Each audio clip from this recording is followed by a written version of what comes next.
The 9,596th meeting of the Security Council is called to order. The provision and agenda for this meeting is the situation in the Middle East, including the Palestinian question. The agenda is adopted. In accordance with Rule 37 of the Council's Provisional Rules of Procedure, I invite the representatives of Australia, Israel, Poland and Saudi Arabia to participate in this meeting.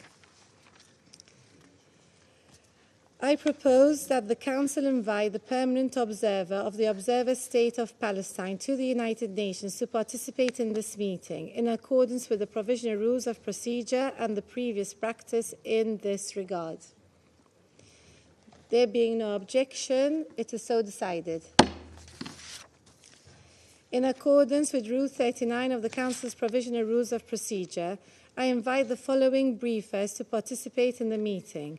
Mr. Ramesh Rajasingham, I'm sorry if I mispronounced, Director of Coordination, United Nations Office of the Coordination of Humanitarian Affairs, and Ms. Janti Soeripto, President and Chief Executive Officer of Save the Children. It is so decided. All right. The Security Council will now begin its consideration of Agenda Item 2. I give the floor to Mr. Rajasingham.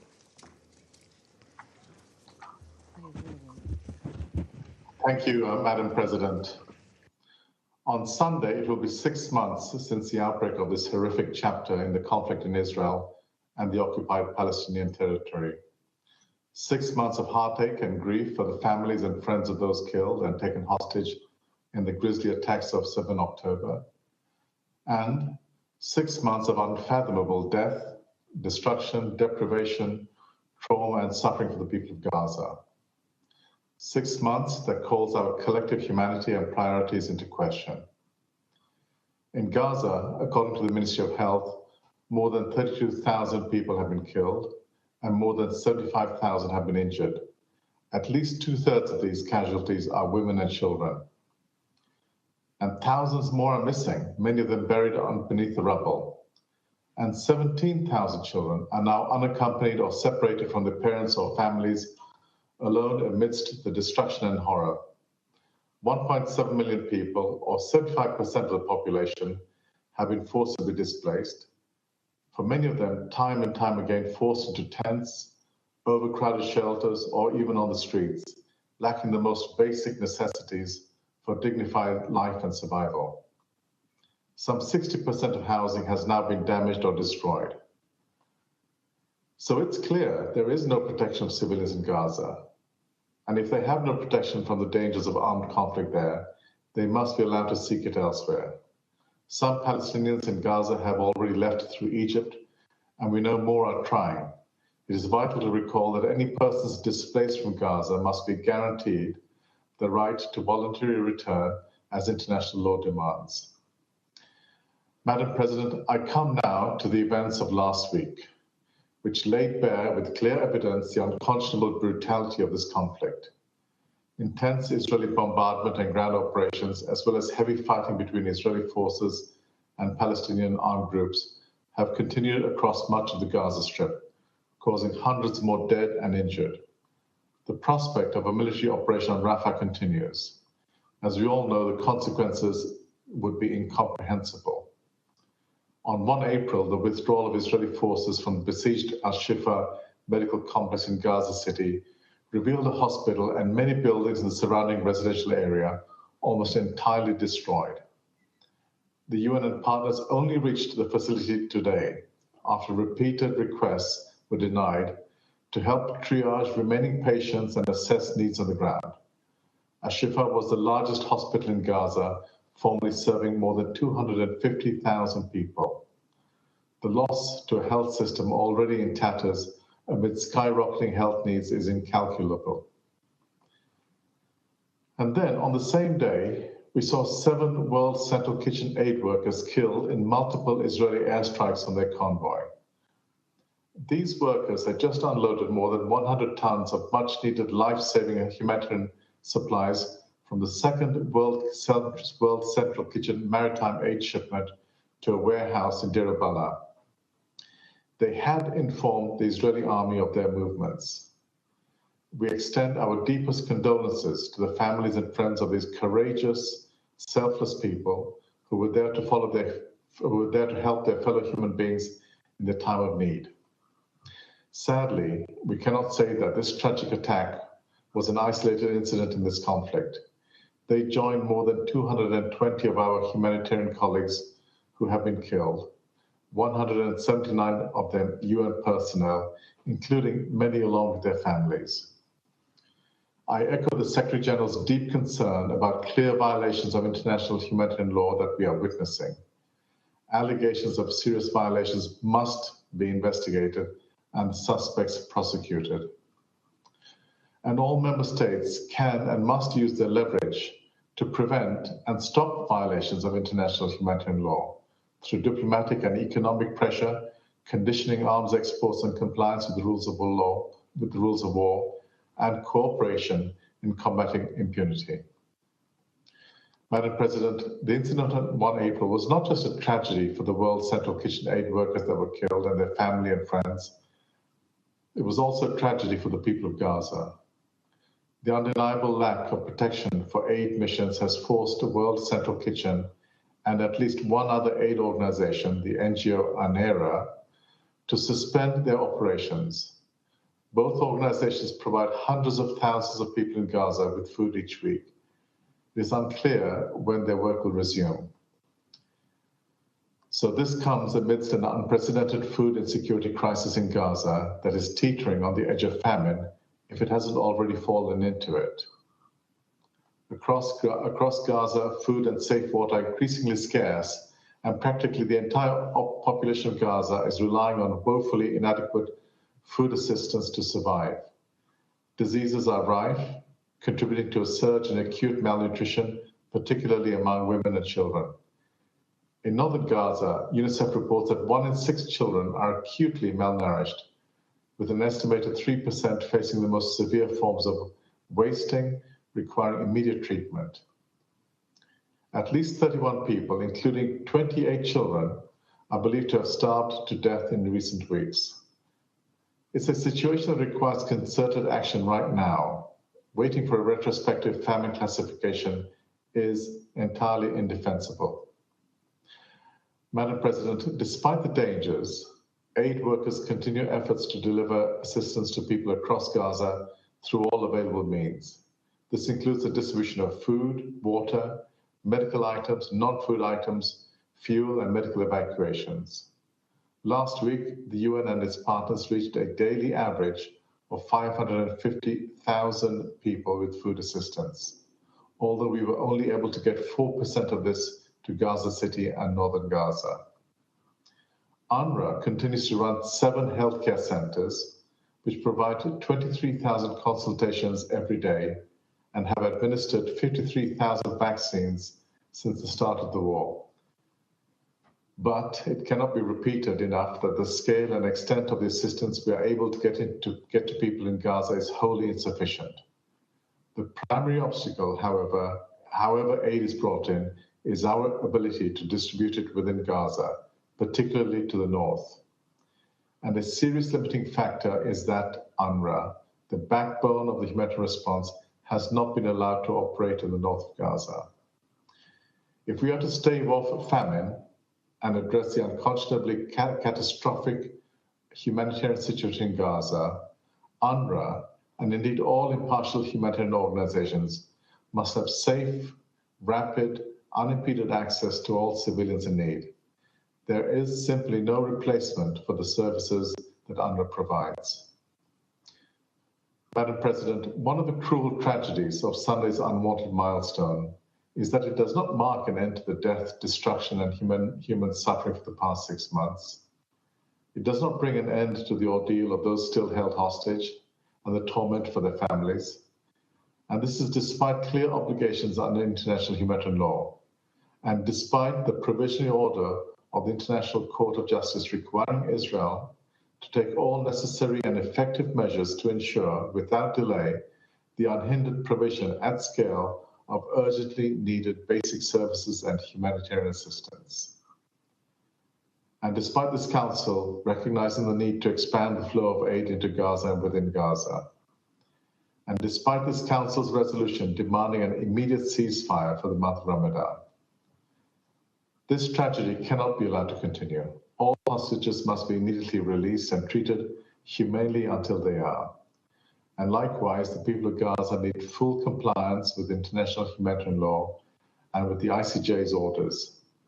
They need compliance with the decisions of this council, and they need most of all this devastating war to end. Thank you. I thank Mr. Rajasingham, sorry, for his briefing. I give the floor to Ms. Soeripto. Madam Members of the UN Security Council, thank you for the opportunity to address you about the humanitarian situation in Gaza. As we sit here today, and as you've just heard, over 220 humanitarian workers have been killed in Gaza, the highest number of humanitarian casualties in modern times. First and foremost, I would like to pay tribute to those humanitarians who have lost their lives in this conflict, who were killed in this conflict. Nearly all have been Palestinians. They were killed serving their communities in perhaps the worst conditions of their lives and of their careers. Day in, day out, they worked tirelessly to save lives, to feed the hungry, to provide medical care to the sick and wounded, to provide shelter, to protect. They were professionals, conducting this response to the standards of the humanitarian principles that guide our global sector. They upheld their ethical end of the bargain. The parties to this conflict, including members represented in this Security Council body, have not. One of my own colleagues, Sameh Ewaida, was killed in an Israeli airstrike on the 12th of December, along with his entire family. This strike came days after a ceasefire resolution was vetoed in this room. Sameh and his wife, Fatima, were the proud parents of 4 children: Mohammed, age 12, Heba, age 11, Zaina, age 3, and Zain, age 2. They died together, buried under 4 floors of rubble. Children, like Sameh's, bear the brunt of conflict. Save the Children's founder said it best over 100 years ago. Every war is a war against the child. This is sadly still true today, especially in Gaza. In this conflict, 14,000 children have been violently killed. Thousands more are missing, presumed buried under the rubble. If I were to sit here and read the name and age of every Israeli and Palestinian child who died on and after October 7th, it would take me over 18 hours. More children have been killed in this conflict than have been killed in all armed conflicts globally every year over the past 4 years. And children are not small adults. They have a special status in conflict, specific vulnerabilities, and an additional set of rights afforded to them and distinct obligations owed to them. They must be protected. Yet, children have been taken hostage. Thousands of children have been maimed, their limbs ripped from them by explosive weapons, mutilated by bullets, burned, crushed, or struck down by preventable disease. Inevitably, after months of systemic and deliberate denial of humanitarian access, children are now dying from malnutrition and dehydration in Gaza. Denied food and water by an illegal blockade, they have been starved to death. The first thing that struck me when I arrived in Gaza last week was how many children there were, how many of them were actually running around without shoes, over glass and rubble and debris, running around desperately looking for food and water because not enough is being allowed into Gaza.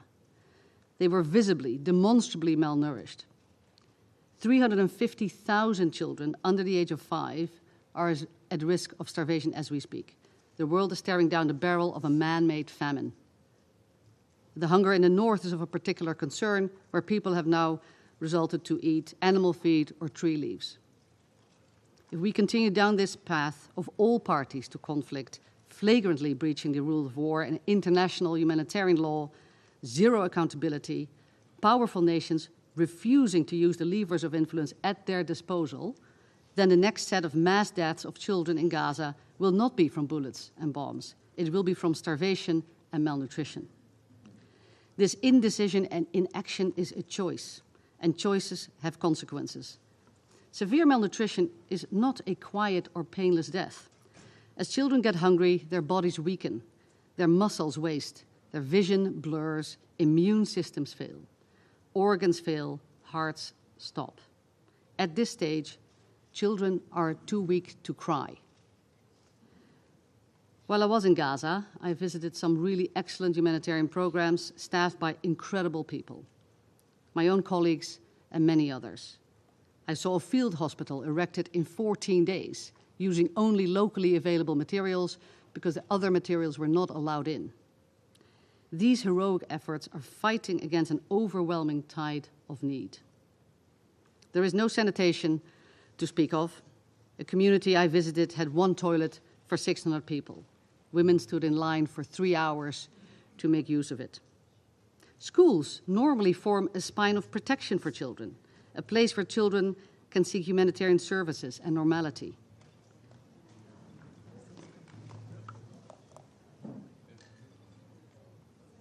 Go ahead.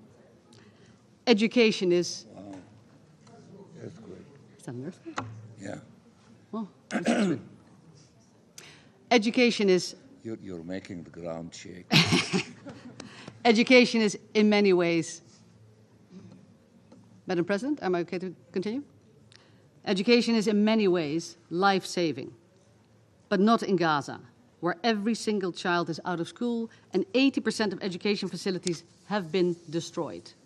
Our teams have found that almost every piece of educational equipment in Gaza, chairs, desks, textbooks, have been destroyed or burned by desperate people trying to stay warm. And we're not mentioning even mental health and psychosocial support, the traumas these children and families are experiencing, the horrors they continue to live through. Not one child should be exposed to such death and violence. One mother in that community I visited told me she needed mental health support more than food, which in the context of a famine, of a looming famine, is an interesting comment. Despite the dangers of every day, humanitarians return to work because we believe civilians in conflict have a right to access life-sustaining basics, even when they do not have access to peace and security. And as a global community, we have agreed to international humanitarian laws designed to make this world possible, effective, and as safe as can be expected. But this is not the case today in Gaza. Nowhere is safe, no one is safe. We are hearing world leaders emphasize the importance of access, calls for deconfliction, protection of civilians, speedy investigations, and lessons learned, upholding of humanitarian law, and so on. This discourse creates the false impression that the humanitarian system in Gaza is being prioritized. It is not. Words belie the inaction. Aid organizations need you to hear this. Stop pretending that protection of civilians is prioritized here. We are overwhelmed with impediments. Human life is not being prioritized, not the lives of civilians, of children, and certainly not the lives of humanitarians. An investigation is not enough. We need action, we need change, and we need it now. Give humanitarians safe access and a ceasefire, and we can save lives. We know how to stabilize children dying from malnutrition. We know how to treat diarrheal disease. These fatal threats to young children, we address them all over the world, and we have done so for a century. It is not rocket science, actually. It is delicate, but it is straightforward. We know how to do it. We share our coordinates with COGAT and the Israeli military. We do this for every single movement, for every single one of our locations and distribution centers. And we don't get on the road if we do not have confirmation that they have been received and that our movement is deconflicted. What is so unsettling about the deaths of our colleagues from World Central Kitchen last week is that they did everything they were supposed to do, and they were still killed. What do we need from this Council? And it is not new news. We call on this Council to pass a permanent ceasefire resolution, including robust measures to ensure compliance by parties to the conflict to enforce a ceasefire and resolutions already passed. Member States must stop fueling this crisis with weapons they're selling to the parties of the conflict. And while the opening of Erez yesterday is welcome and long overdue, all crossing points must be opened. We need to flood Gaza with food, water, and aid to prevent further tragedy. We need unfettered humanitarian access in all of Gaza. More aid must be allowed to come in. Commercial trade must resume because markets need to function again. And we must have a plan to finance and rebuild critical infrastructure such as hospitals, schools, water systems, and homes.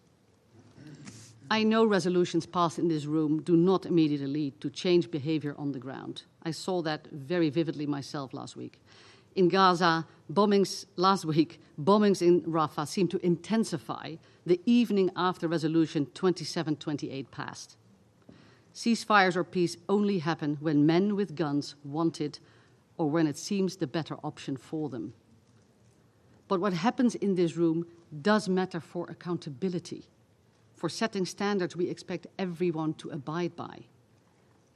Therefore, we also call upon the Secretary General to list all parties to the conflict as perpetrators of grave violations against children in the upcoming annual report on children and armed conflict.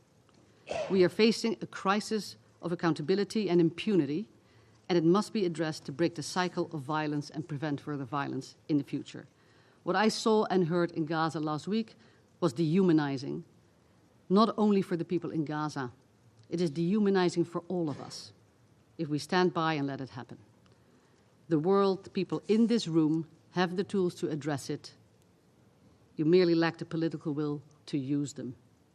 On behalf of all the children in Gaza, I urge you to act. Thank you. I thank you for your very important and impactful briefing. I now give the floor to those council members who wish to make statements.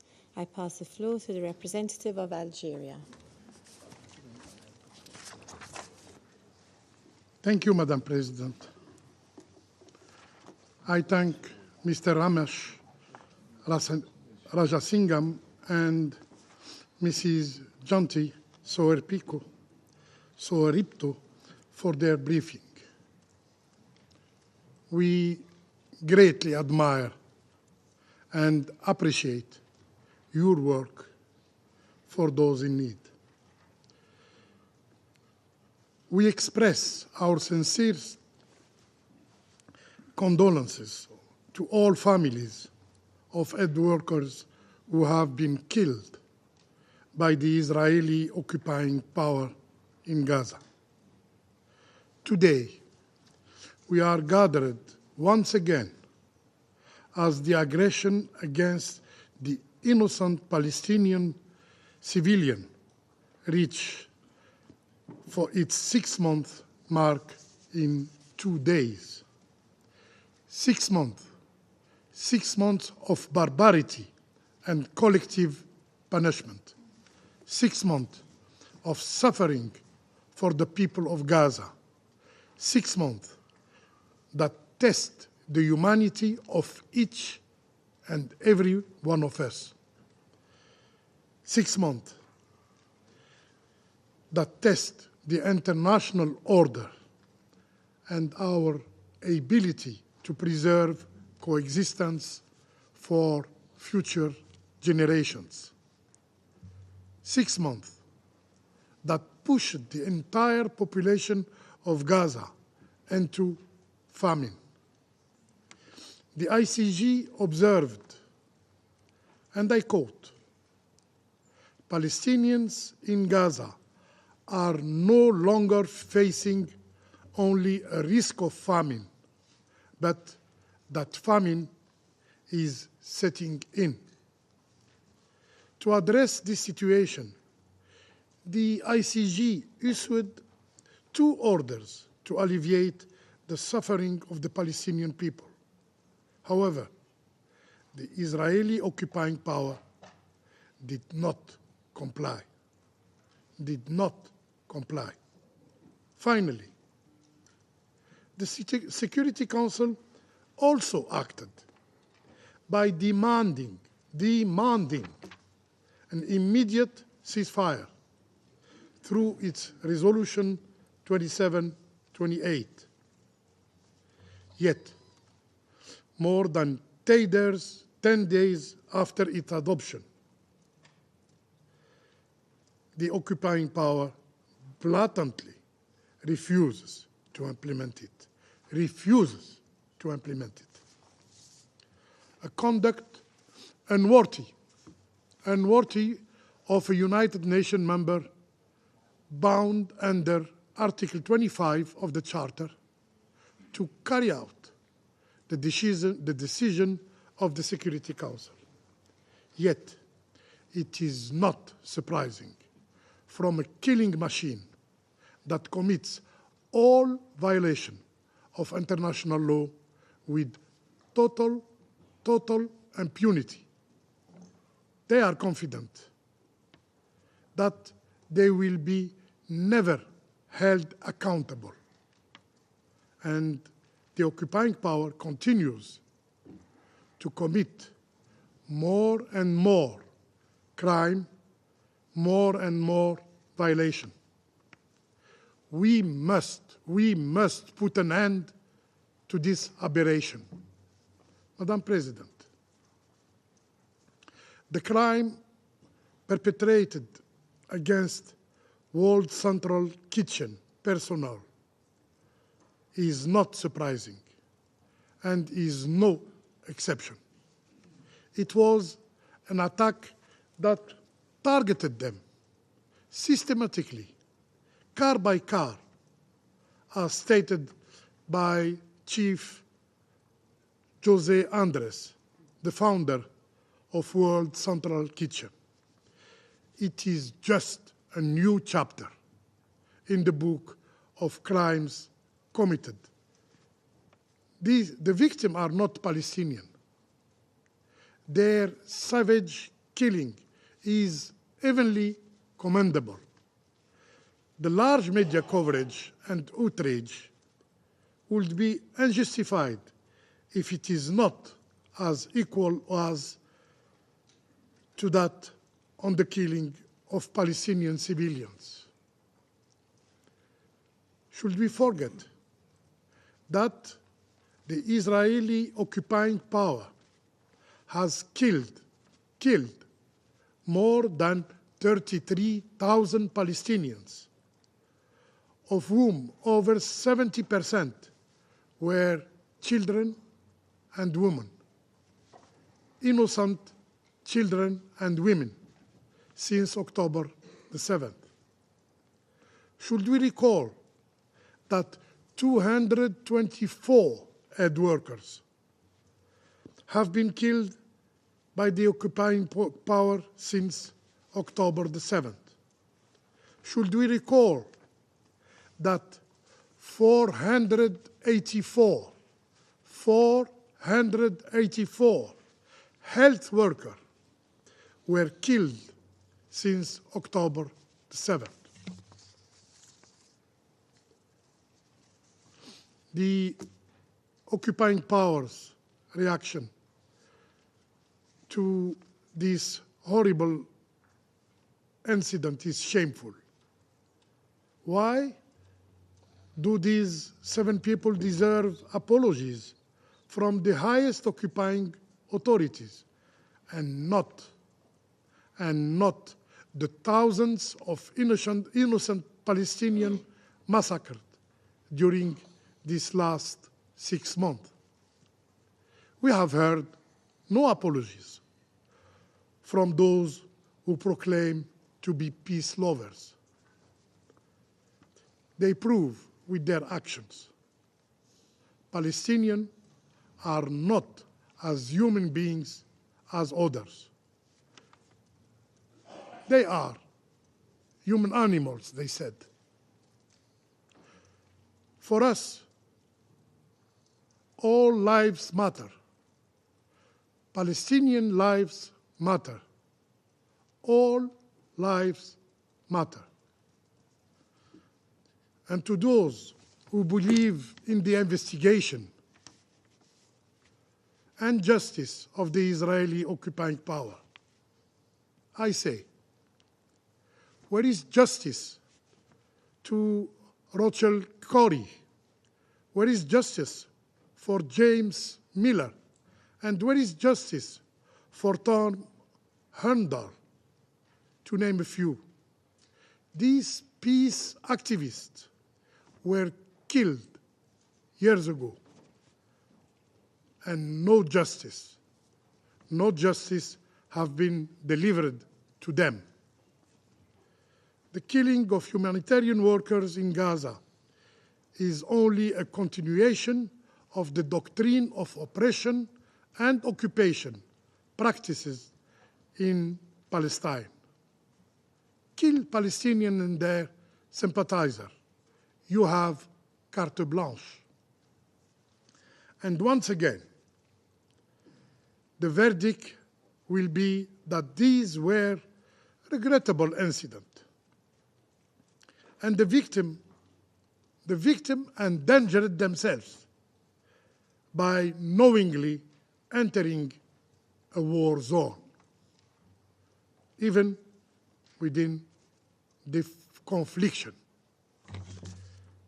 Madam President, since the start of the aggression, the UN agencies, NGOs, humanitarian actors, and member states have said that the confliction mechanism in Gaza is not working. Simply is not working. Not for lack of coordination, but rather a deliberate act to spread fear among Palestinians and those who want to help them. We have said it, and we repeat it again today. Humanitarian actors cannot be asked to serve at the peril of their lives. There must be assured of the condition that allow them to reach those in need. And only an immediate ceasefire can create those conditions. Otherwise, the Palestinian population risks being left to fend for itself, and the worst will be inevitable. Thousands of deaths from starvation, as predicted by various reports. A situation that will further deteriorate with the decision to freeze the World Central Kitchen operations and the maritime corridor from Cyprus. A decision taken while the Israeli occupying power persists in its campaign and attempt to block and to dismantle UNRWA, the backbone of the UN humanitarian operation in Gaza. The international community, the Security Council, cannot remain inert as life drains from Gaza. In the name of humanity, we must act, and we must act now. I thank you. I thank the representative of Algeria and pass the floor to the representative of Guyana. Madam President, thank you for convening this meeting.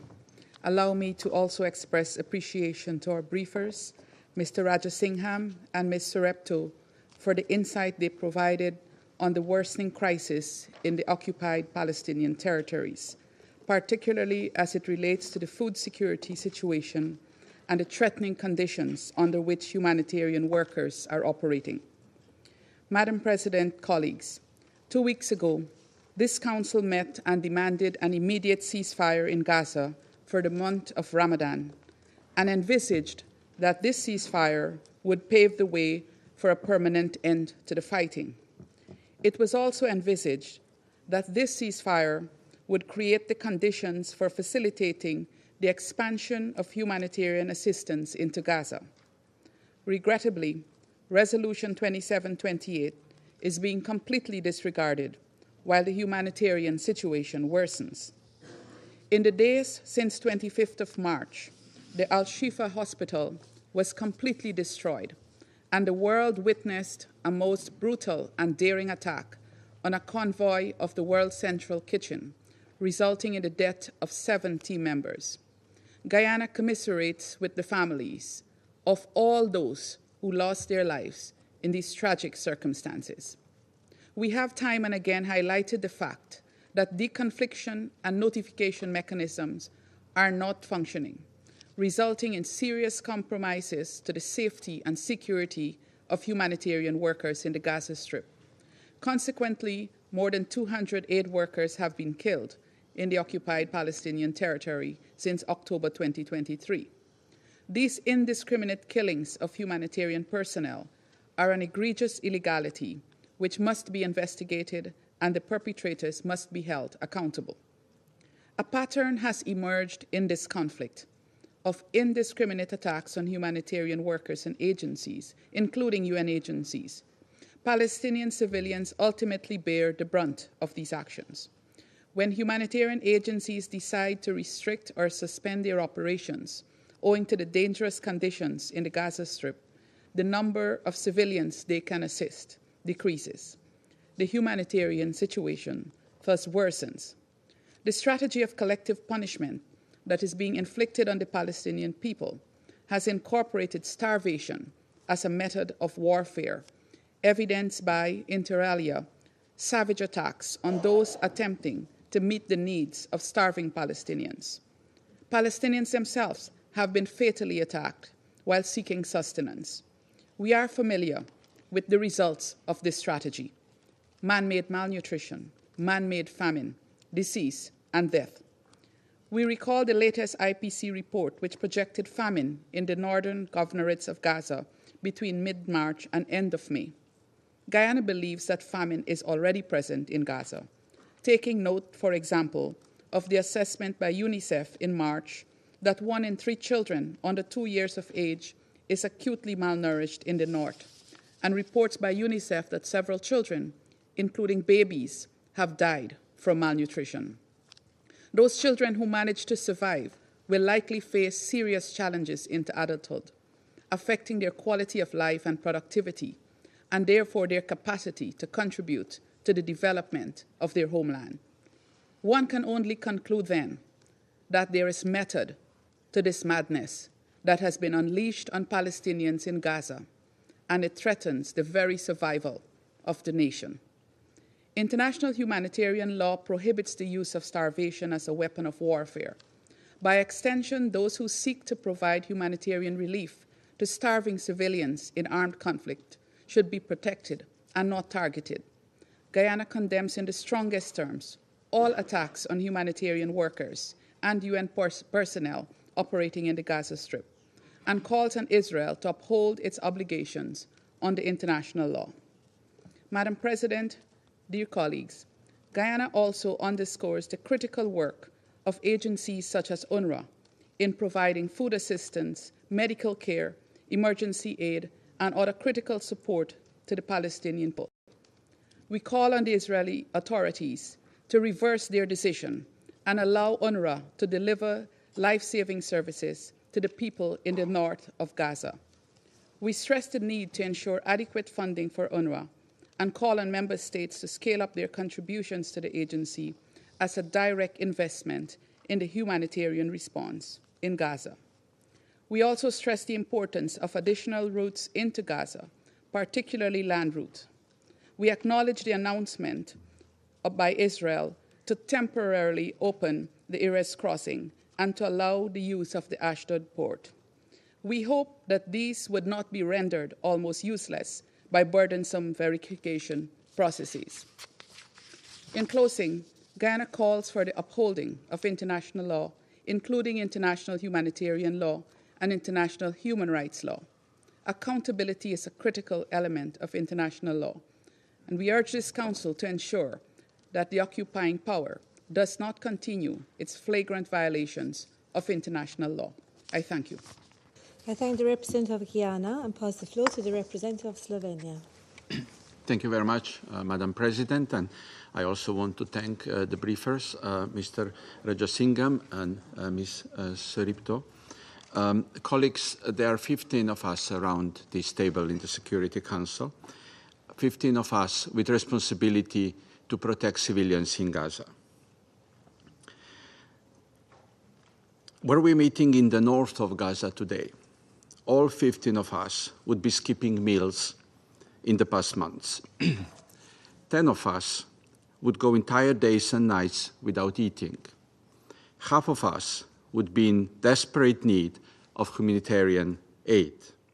And finally, at least 5 of us would be parents to severely acutely malnourished children, life-threatening and with lifelong consequences. We are not meeting in Gaza, but listening to Ms. Soeripto, maybe we should have met in Gaza. We are meeting at the UN Security Council, where we know very well that looming famine in the north of Gaza and the risk of famine across the rest of the Gaza Strip can be prevented. Conflict-induced and man-made famine means the absolute failure of the international community and gross violation of the international humanitarian law. Starvation is used as a weapon of war. Waiting for a famine declaration will not change anything on the ground, unfortunately. But we know what will: an immediate ceasefire.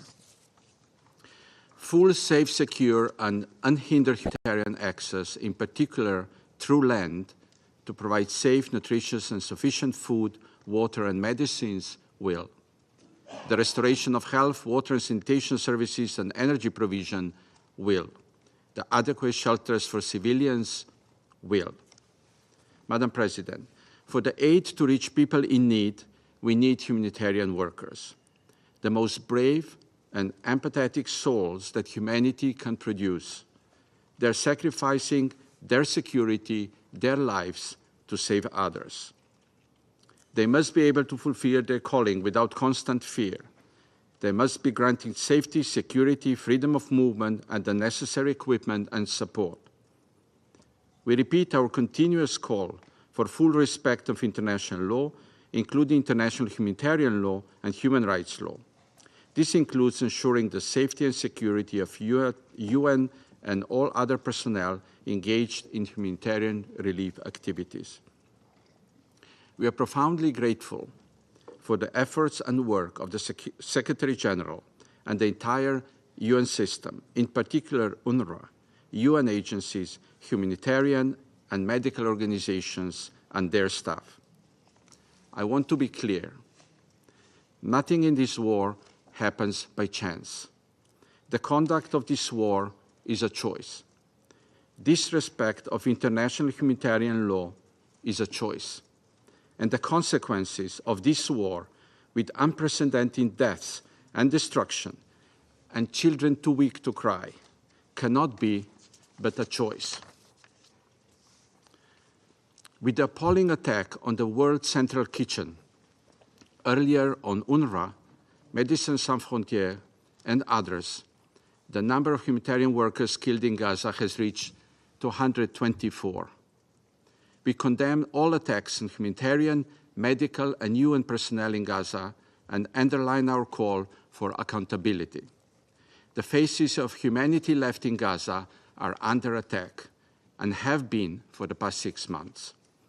So, colleagues, this Council has adopted 3 resolutions on the situation in Gaza. Most recently, Resolution 2728, calling for an immediate ceasefire leading to a lasting, sustainable ceasefire, the release of hostages, and delivery of humanitarian aid. ICG orders are binding. Security Council resolutions are binding for each and every UN member state. They must be implemented. International order and our collective security depend on respect for the UN Charter, international law, and the commitments that we all adhere to. This Sunday, we will mark 6 months of the war in Gaza. 6 months later, it's imperative to reflect on the enduring suffering of Gaza's civilians and hostages, not merely through discussions, but through decisive, impactful actions. 6 months of destruction and devastation cannot be a milestone we should mark with merely a meeting of the Security Council. We have seen the spillover effects of this conflict in almost the entire Middle East region. The conflict in Gaza is a threat to international peace and security, and this Council should make sure to stop it. Thank you. I thank the representative of Slovenia and pass the floor to the representative of Switzerland. Merci Madame la Présidente. Je vous remercie d'avoir convoqué cette réunion d'urgence et les intervenants pour leurs exposés. Il y a un mois, ce Conseil s'est réuni à la demande du Guyana et de la Suisse en tant que points focaux informels sur la thématique de faim et conflit armé, alertant de l'insécurité alimentaire dans la bande de Gaza. Nous avions entendu les Nations Unies insister sur le fait que sans un cessez-le-feu immédiat, la famine à Gaza était presque inévitable. Malgré l'adoption de la résolution 2728 qui exige un cessez-le-feu immédiat, les combats se poursuivent et l'insécurité alimentaire s'est aggravée. Le manque d'accès à la nourriture et de l'insuffisance de l'approvisionnement en eau, de l'agriculture et de la production alimentaire est catastrophique pour la population de la bande de Gaza. La Suisse exprime son plus grand respect pour tous les humanitaires qui risquent leur vie en portant secours. Nos pensées vont aujourd'hui aux organisations et aux familles des quelques 200 travailleurs et travailleuses humanitaires qui ont été tués à Gaza depuis le 7 octobre.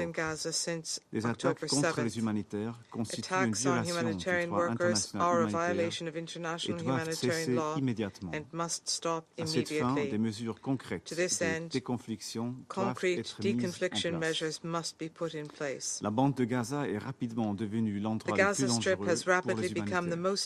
L'insécurité généralisée et les restrictions de mouvement forcent les organisations humanitaires à suspendre leur opération. Et c'est au moment où les besoins humanitaires sont le plus importants. Par conséquent, l'ensemble du système d'aide risque de s'effondrer et le maintien de corridors d'aide maritime en provenance de Chypre est notamment en péril.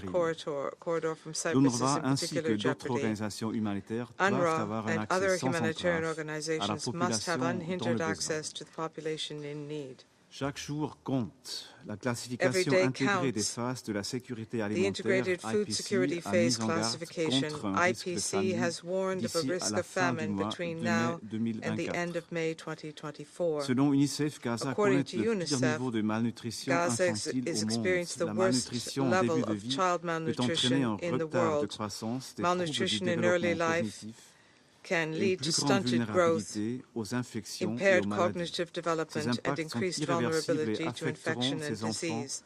These impacts are irreversible and will affect these children for the rest of their lives. 2024, la Cour internationale de justice a demandé à Israël de travailler en étroite collaboration avec l'ONU afin d'assurer sans restriction et à grande échelle la fourniture par toutes les parties intéressées de services de base et de l'aide humanitaire requise sous toute urgence. La Suisse rappelle que les mesures conservatoires décidées par la Cour internationale de justice le 26 janvier et le 28 mars 2024 sont contraignantes pour les parties. Elle attend donc d'Israël qu'il s'y conforme. Aussi, nous appelons une fois de plus les parties au strict respect du droit international, notamment du droit international humanitaire et des droits de l'homme. La Suisse reste très préoccupée par l'impact des hostilités sur la population civile. Une opération de large envergure à Rafah ne doit pas avoir lieu, étant donné les conséquences humanitaires catastrophiques qu'il aurait. En outre, les résolutions 2712 In addition, Council Resolutions 2712, 2720, and 2728 must be implemented as a matter of urgency. All hostages still held in Gaza must be released immediately and unconditionally. An immediate ceasefire leading to a lasting and sustainable ceasefire is essential to protect lives and prevent starvation. Without reliable security guarantees, humanitarians cannot fulfill their mandate to save lives and to help people in need. Nous devons revenir à l'humanité. Un cessez-le-feu immédiat est le seul moyen de ne pas perdre plus de vies civiles. Je vous remercie. I thank the representative of Switzerland and pass the floor to the representative of the United Kingdom. Thank you, President. And I join others in thanking Director Rajasingham and President Soeripto for briefing us today. The UK is appalled by the killing of 7 World Central Kitchen aid workers, including 3 of our British nationals, in an Israeli airstrike in Gaza on the 1st of April, bringing the number of humanitarian staff killed so far to over 200. I share our deep and sincere condolences with their families and with all those who have lost loved ones during this war. Our Prime Minister and Foreign Secretary spoke immediately with Prime Minister Netanyahu and Israeli Foreign Minister Katz to ask for a transparent investigation. We will study carefully the results of the investigation from the Israeli government, and we welcome the commitments Israel has made since on humanitarian operations. President, aid workers should never be targeted. Over 200 have been killed in this conflict. Israel must do much more to protect them and to ensure their safety so they can deliver urgently needed, life-saving humanitarian assistance.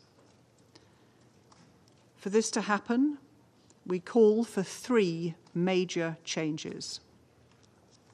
First, Israel must make significant, concrete changes to put in place an effective deconfliction mechanism immediately.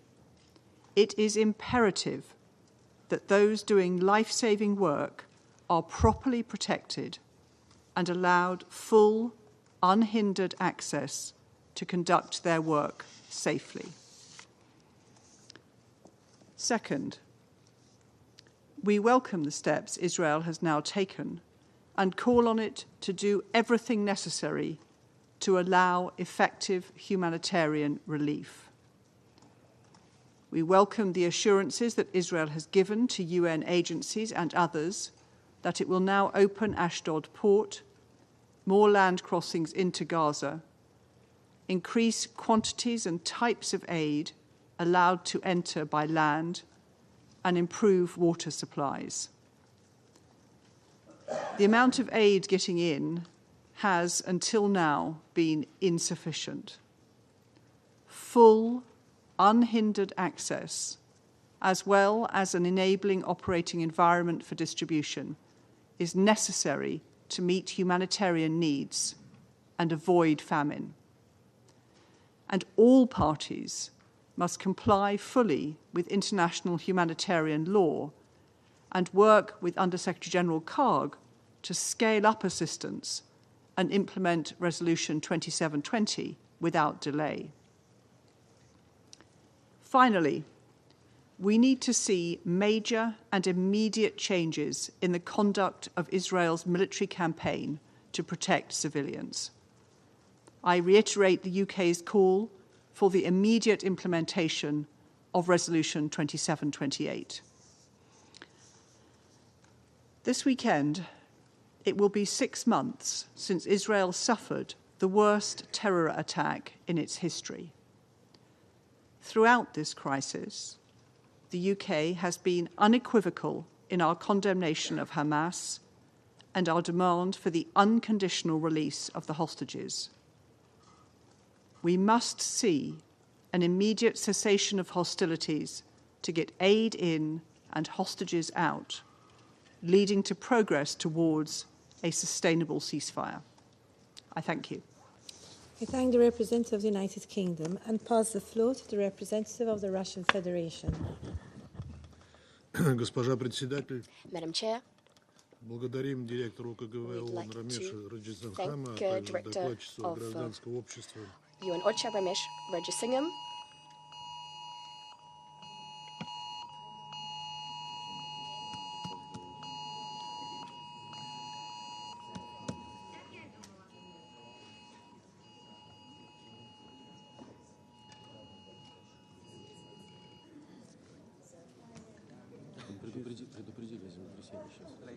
Okay. My goodness, what an eventful morning today.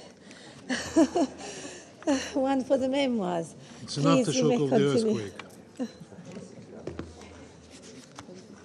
Shall I continue? Yes, please continue. Madam Chair, we'd like to thank the director from UN OCHA, Ramesh Rajasingham, and Ms. Janti Soeripto, a civil society representative, for their briefings about the catastrophic humanitarian situation in the Gaza Strip, where, despite UN Security Council Resolution 2728, which demands an immediate ceasefire, the ruthless military operation of the IDF continues. Until the end of the Muslim world's holy month of Ramadan, well, it's ending in just 4 days' time.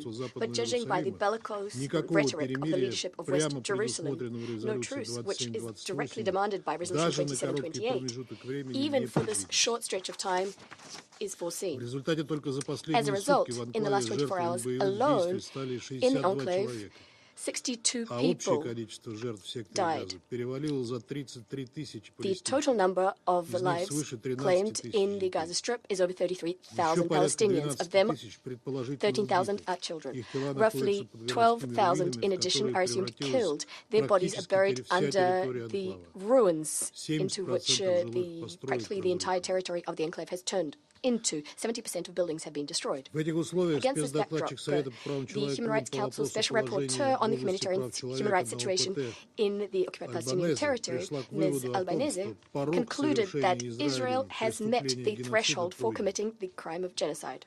At the same time, Ms.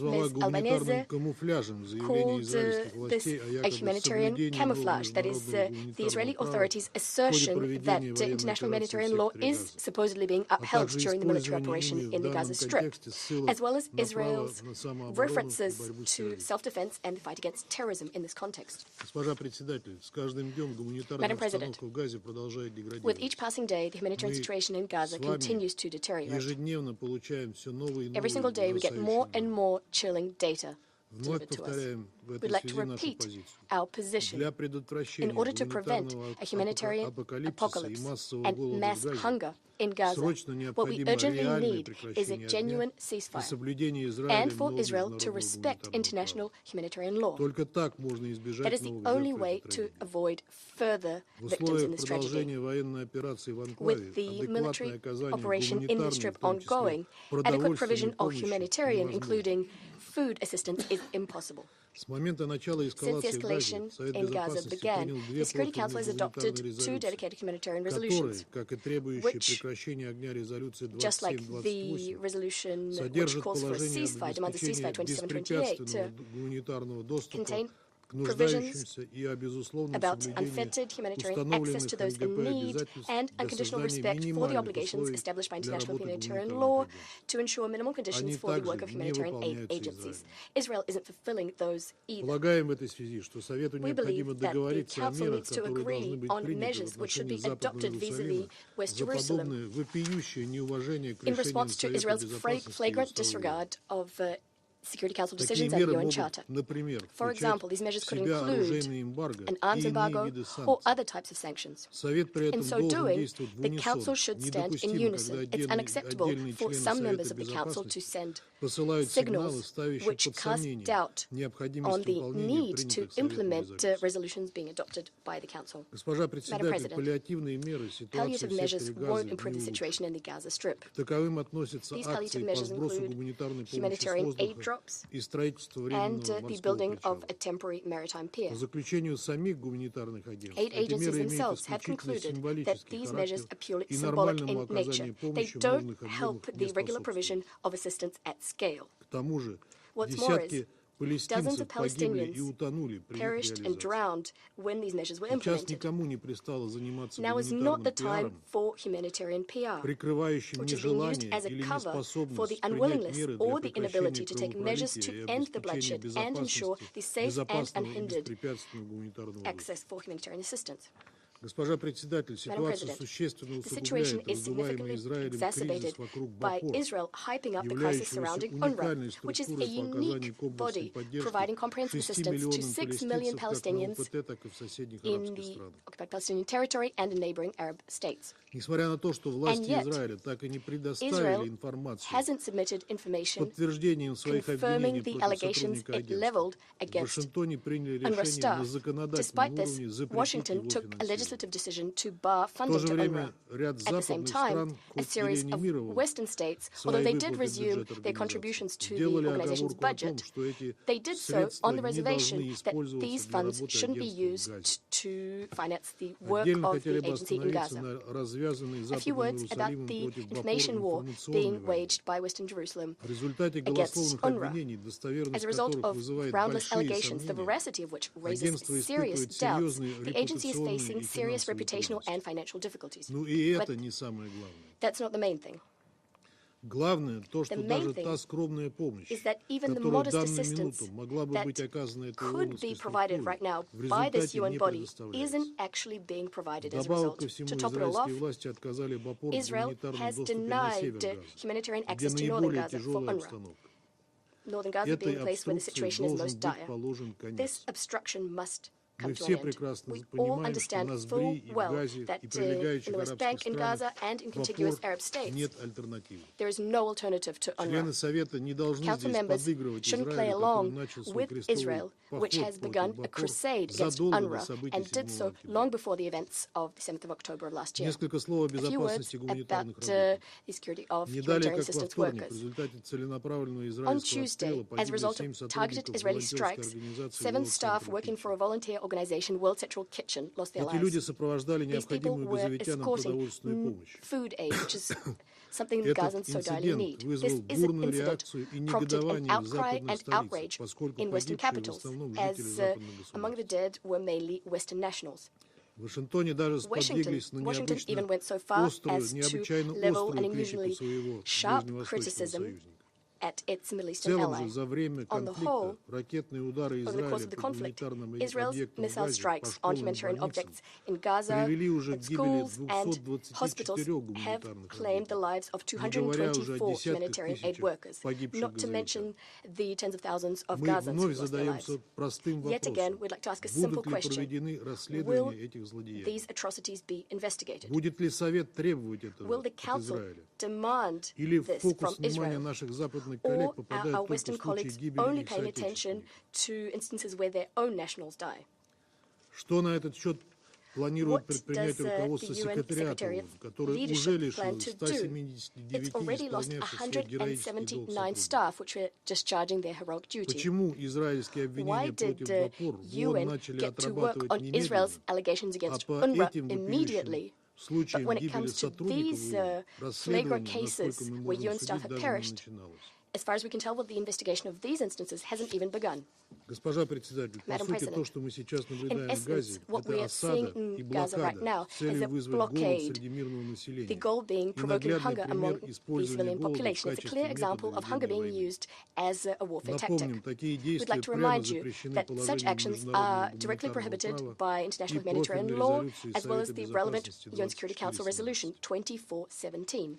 The occupying power's decision to temporarily open the Eretz border crossing was adopted on the eve of this meeting to dial down the aforementioned outrage in Western capitals. But it doesn't change the overall picture. The Security Council's main demand, an immediate ceasefire, is something Israel still hasn't implemented. The Security Council is duty-bound to secure the implementation in full by all parties to the conflict of all of its decisions geared towards ending violence in Gaza, scaling up humanitarian assistance to civilians in the Strip, and preventing forced relocation thereof. Only then can we begin thinking about new initiatives to achieve the long-term settlement of the Palestinian-Israeli conflict within the international legal framework we have. Thank you very much. I thank the representative of the Russian Federation and pass the floor to the representative of Japan. Thank you, Madam President. I thank Mr. Rajasingham and Ms. Soeripto for their valuable briefings. We are nearing 6 months since the conflict in Gaza erupted due to Hamas' terrifying attacks on Israel.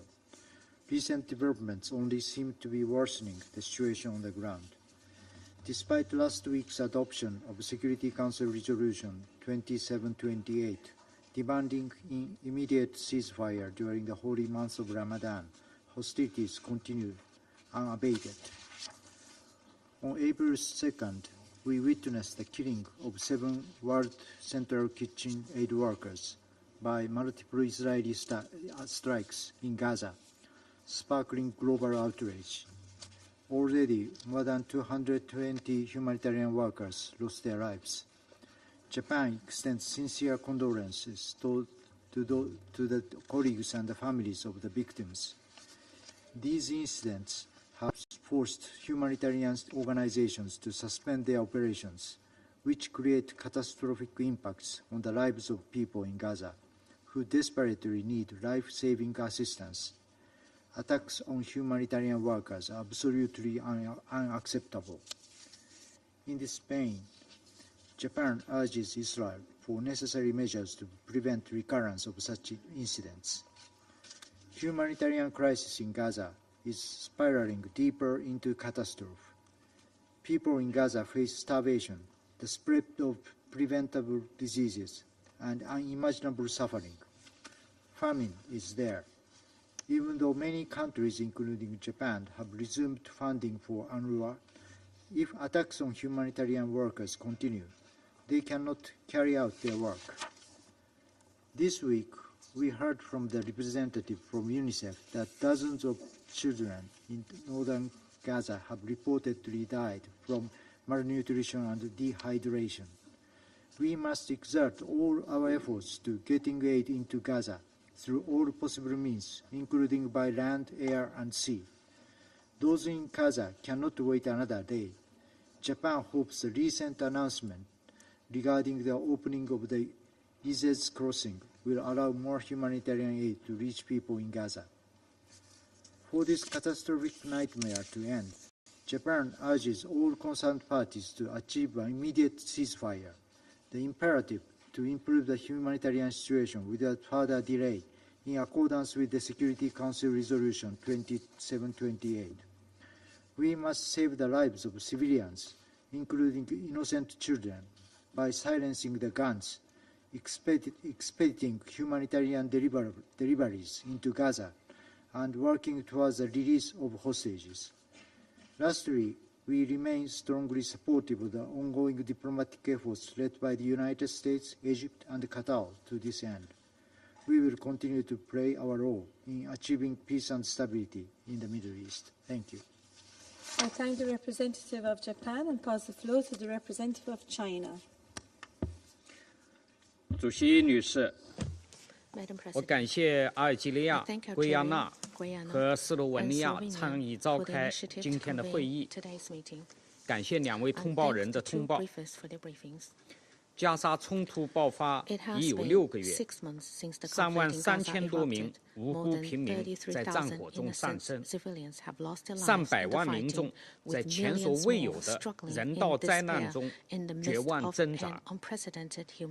安理会3月25日通过了第2728号决议，要求加沙立即停火。但令人心痛的是，10多天来，战事还在持续。加沙的平民和人道工作者每天都面临枪林弹雨的危险，每天都有近百的无辜妇女儿童在爆炸、饥饿、疾病中死亡。加沙的悲剧考验着人类的良知，考验着安理会的信誉。第一，全面落实第2728号决议是当务之急。安理会所有决议都具有约束力，这是联合国宪章规定的义务，这是每个成员国加入联合国时都做出的承诺。我们敦促以色列立即执行决议要求，停止对加沙的军事进攻，停止对加沙民众的集体惩罚。我们呼吁对当事方有重要影响的大国，为推动决议落实发挥积极作用。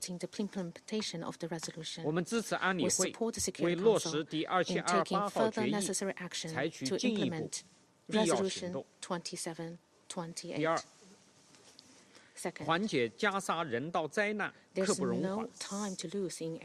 加沙已经发生严重饥荒和医疗系统瘫痪，人道灾难超乎想象。以色列必须全面执行国际法院发布的临时措施命令，立即解除对加沙的封锁和对人道准入的设障，全面开放拉法和所有陆路过境点，保障人道物资快速、充足、安全准入。第三，以色列必须停止对人道机构和人员的攻击。中方对近日以色列袭击人道运输车队的行为予以强烈谴责。对人道工作者的袭击令人震惊，也警示我们，冲突以来，以色列的袭击已导致联合国170多名工作人员丧生，加沙民众赖以为生的人道救援设施和物资已被毁坏殆尽。以色列必须遵守国际法和国际人道法，为人道机构开展援助提供配合和安全保障。停止对联合国近东巴勒斯坦难民救济和工程处的恶意攻击和限制。主席女士，本轮冲突教训惨烈，再次警示我们，只有全面落实两国方案，实现巴勒斯坦独立建国，纠正巴勒斯坦人民长期遭受的历史不公，才能彻底走出巴以冲突的恶性循环。作为关键一步，我们坚定支持巴勒斯坦成为联合国正式会员国，支持安理会尽快采取行动。我们同时倡议召开更大规模、更具权威、更有时效的国际和会，制定落实两国方案的时间表和路线图。中方将继续同国际社会一道，为推动早日平息加沙战火、缓解人道灾难、落实两国方案做出不懈努力。谢谢主席。Thank you, Madam President. I thank the representative of China and pass the floor to the representative of France. Madame la Présidente, Madam President, je remercie Monsieur I'd like to Rajasingham thank et Madame Mr. Ramesh Soeripto pour leur Rajasingham and présentation. Ms. Soeripto La for France a their briefings. condamné la frappe France israélienne condemned qui a causé la mort de Israel's 7 strike, personnels which resulted in humanitaires the de death l'ONG World of Central 7 Kitchen.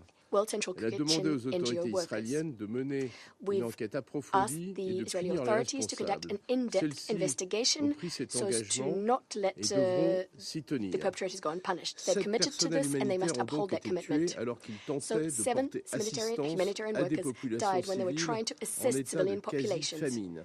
which are Leur mort basically facing s'ajoute, ne famine. l'oublions pas, Their à deaths celle come on de top of 177 personnels de l'UNRWA. Pour les 177 Nations Unies, UNRWA ce bilan staff. est Let's le not plus forget lourd that. depuis la For the United création Nations, de that's the l'organisation. biggest, highest death La toll since the protection organization des was travailleurs established. humanitaires The doit protection être of garantie humanitarian en toutes aid workers circonstances. must be Le droit de upheld la in guerre et all les principes de circumstances. précaution et de proportionnalité The laws of et war le droit and principles international humanitaire doivent être proportion respectés. and 2 proportionality millions de personnes during manquent hostilities de must be tout upheld. à 2 Gaza. million people Il est lack essentiel de everything pouvoir in Gaza. It's acheminer therefore massivement vital l'aide that we et de provide garantir massive un accès humanitarian complet assistance and to conformément aux guarantee résolutions full adoptées par ce access in Conseil. Le keeping rôle with de the resolutions adopted coordination by this des Council. Nations The Unies United est Nations essentiel. coordinating role Celui de l'UNRWA essential here, également.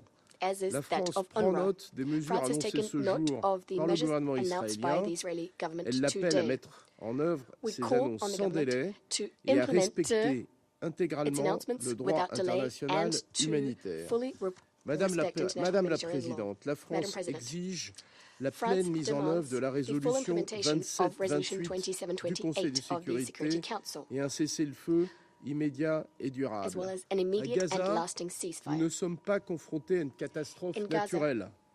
We're not saying a natural disaster. The humanitarian catastrophe is a result of war, and the best humanitarian response is for the war to end. France would like to reiterate its staunch opposition to a ground offensive in Rafah, which would result in a humanitarian catastrophe on an unprecedented scale. We also demand the immediate and unconditional release of hostages detained by Hamas and other terrorist groups. We'd like to reiterate our condemnation of terrorist attacks, including sexual violence, which have been committed on the 7th of October. Madam President, achieving a ceasefire is a top priority for France. Let's address the root cause, not just the symptoms of this problem. It is high time for us to, at last, lay the groundwork for a political settlement so as to implement the two-state solution. This solution is the only way to furnish Israelis and Palestinians with peace and security. France is actively engaged to this end, working with parties and all regional and international partners. The draft resolution, which we've submitted for the consideration of Security Council members, is part and parcel of this effort. I call on all Council members to express their support for that resolution. Thank you. I thank the representative of France and pass the floor to the representative of Ecuador. Gracias, señora presidenta. Thank you, Madam President. En primer lugar, agradezco a los oradores I'd like esta to mañana, begin by señor thanking Rajasingham, this morning's señora briefers, Mr. por sus Rajasingham oportunos y and sombríos Ms. informes. Soeripto, for their Reitero timely el and apoyo del grim Ecuador a las reports. labores I valiosas y reiterate sacrificadas Ecuador's del support for the personal de brave and Naciones self-sacrificing Unidas y work sus of agencias UN en zona de staff conflicto. and agencies in the Deseo conflict también zone. reconocer y valorar la I heroica also tarea would del like to personal acknowledge humanitario and commend que, the heroic work of desde the los condenables actos humanitarian terroristas staff perpetrados who, por since Hamas en the octubre pasado, condemnable arriesga terrorist su vida acts por carried out entregar by alimentos Hamas o por salvar last a otras October personas are en risking condiciones cada their vez más lives difíciles. to Rindo provide food especial and to homenaje save al personal lives humanitario que ha perdido in su vida en este increasingly conflicto, difficult en conditions. particular a los I 7 pay trabajadores particular del World tribute to the Central Kitchen, humanitarian staff who've lost asesinados their esta lives in this semana, conflict, y in envío particular the condolencias a sus 7 World países de Central origen y a sus Kitchen familias. staff El killed this week, secretario and we general extend our se ha condolences to their referido en countries este of tema de forma origin clara and their esta misma families. mañana. This morning, the Secretary General explicitly referred to this matter.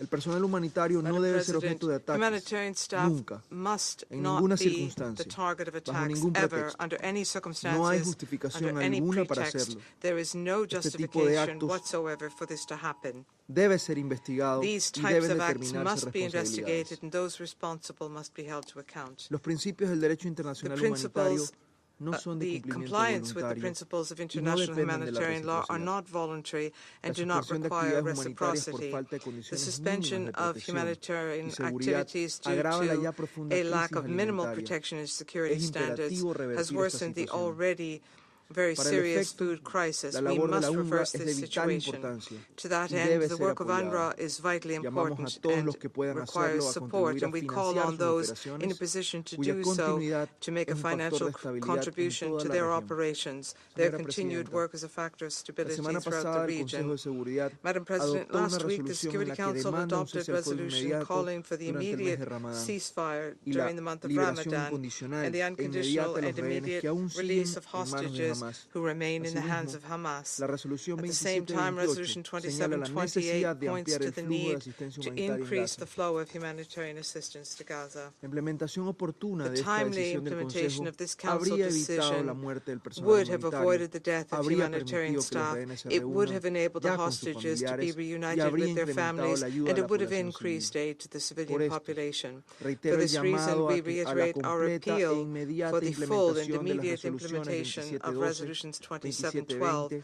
2720, 2728 and a fin de evitar más 2728 muertes y in order destrucción. to avoid Muchas further gracias. death and destruction. Thank you. I thank the representative of Ecuador and pass the floor to the representative of the Republic of Korea.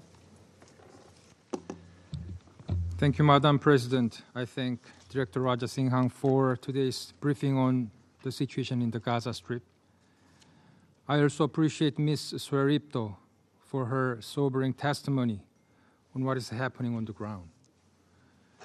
As we are now nearing 6 months since the current catastrophe started, it is gravely dismaying to witness that hostilities continue unabated, causing devastating humanitarian consequences in Gaza. 3 days ago, the WHO announced Al-Shifa Medical Complex in Gaza City, the largest hospital in Gaza, is no longer functional after Israel's military operation, further threatening the already precarious health system in the Gaza Strip. Despite international efforts, including through maritime corridors and airdrops, Gaza is now facing a catastrophic food crisis due to the significant restrictions to land deliveries of life-saving assistance in unsafe conditions. As civilian infrastructure for food production and distribution has been severely damaged, Gaza cannot sustain itself without outside assistance. Against this disturbing backdrop, my delegation is deeply appalled by the killing of 7 World Central Kitchen staff members in an IDF strike, who were simply delivering life-saving humanitarian assistance in the Gaza Strip. It is reported the World Central Kitchen alone has provided more than 35 million hot meals across Gaza since the outset of the current catastrophe. Korea extends its deep condolences and consolations to the victims of this incident and their bereaved families, and wishes a speedy recovery for the injured. Now, several key humanitarian aid organizations on the ground, including World Central Kitchen, are reported to have suspended the operations following this devastating incident. This is dismaying development, as the international community is struggling to expand humanitarian aid at scale throughout Gaza. Madam President, let me clearly repeat our shared tenet enshrined in international humanitarian laws. All parties to conflicts must not attack humanitarian workers, and they must ensure unhindered access to humanitarian assistance. All barriers to the provisions of humanitarian assistance in Gaza should be lifted as demanded by a Security Council Resolution 2728. We hope Israeli government's announcements yesterday on steps to increase aid flow to Gaza leads to tangible improvements on the ground. At the same time, humanitarian notification procedures and deconfliction mechanisms should be enhanced to stop recurrence of incidents like the deaths of World Central Kitchen member staffs. Korea re-emphasized that Resolution 2720 adopted last month should be implemented and calls for an immediate humanitarian ceasefire, as this is the only viable way to ensure safe and unimpeded access to humanitarian assistance. I thank you, Madam President. I thank the representative of the Republic of Korea and pass the floor to the United States. Thank you, Madam President. And thank you for your briefings, Director Rajasingham and CEO Soeripto. The Security Council and General Assembly have affirmed the imperative of protecting humanitarian personnel, including Resolutions 2712, 2720, and 2728.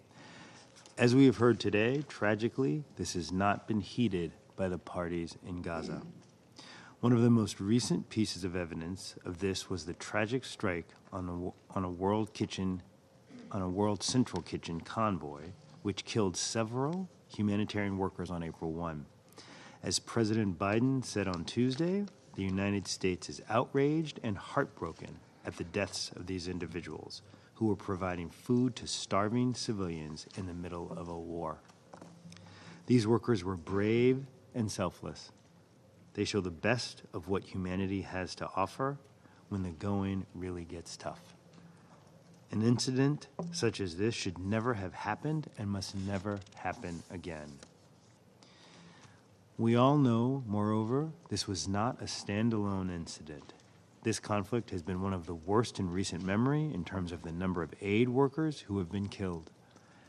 More than 220 humanitarian workers have perished since October 7th in Gaza, some while on duty. Many more have been injured. These incidents are unacceptable. Humanitarian personnel must be protected, full stop. We are deeply concerned Israel has not done enough to protect humanitarian aid workers or civilians. For that reason, the resolution the United States introduced last month in this council demanded all parties to the conflict fully respect humanitarian notification and deconfliction mechanisms and remediate any deficiencies. Although Russia and China vetoed that resolution, we repeat that call today. As President Biden conveyed to Israeli Prime Minister Netanyahu on April 4th, Israel must announce and implement a series of specific, concrete, and measurable steps to address civilian harm, humanitarian suffering, and the safety of aid workers. U.S. policy with respect to Gaza will be determined by Israel's immediate action on these steps. Given the serious allegations regarding UNRWA personnel tied to Hamas, we fully support the ongoing investigations into the organization and look forward to the independent review conducted by former French Foreign Minister Colonna. At the same time, however, we note UNRWA's indispensable role in distributing humanitarian assistance in Gaza, especially given a looming famine. Onerous restrictions on UNRWA's work are unacceptable, especially given grave concerns about looming famine. Of course, even as we press Israel to do much more to protect humanitarian workers and facilitate the life-saving work of the UN, including UNRWA, we must not ignore how Hamas's actions have put humanitarian personnel at risk. Tunneling under and storing weapons in hospitals is a violation of the laws of war, and we condemn it. We also continue to do all we can to help deliver humanitarian assistance to Palestinian civilians in Gaza through all available means. But these actions are not enough to meet the needs of the Palestinian civilians in Gaza. Humanitarian assistance is desperately needed now, and it must be facilitated to mitigate the impact of an impending famine. Gaza's entire population knows acute levels of food insecurity. Gaza's entire population is in need of humanitarian assistance. That is why we continue to underscore an immediate ceasefire is essential to stabilize and improve the humanitarian situation and protect innocent lives.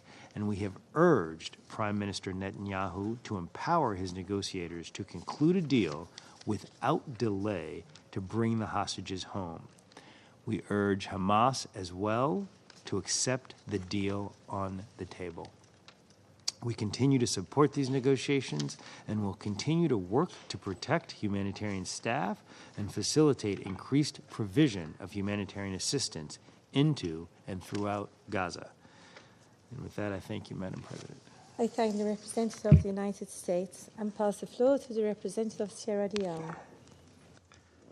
Madam President, thank you for convening this meeting at the request of Algeria, joined by Guyana and Slovenia, to receive an update on the risk of famine and attacks against humanitarian workers in the occupied Palestinian territory, in particular the Gaza Strip. I thank Director Rajasingham and I thank Ms. Janti Soeripto for their important information and sobering briefing. A couple of days ago, in this chamber, we had a briefing during which we were presented with the devastating impact of the Gaza conflict on children.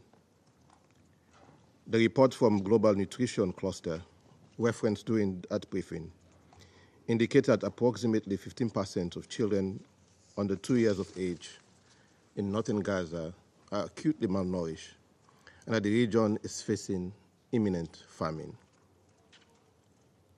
Several other open briefings have been held on the region since the start of the year.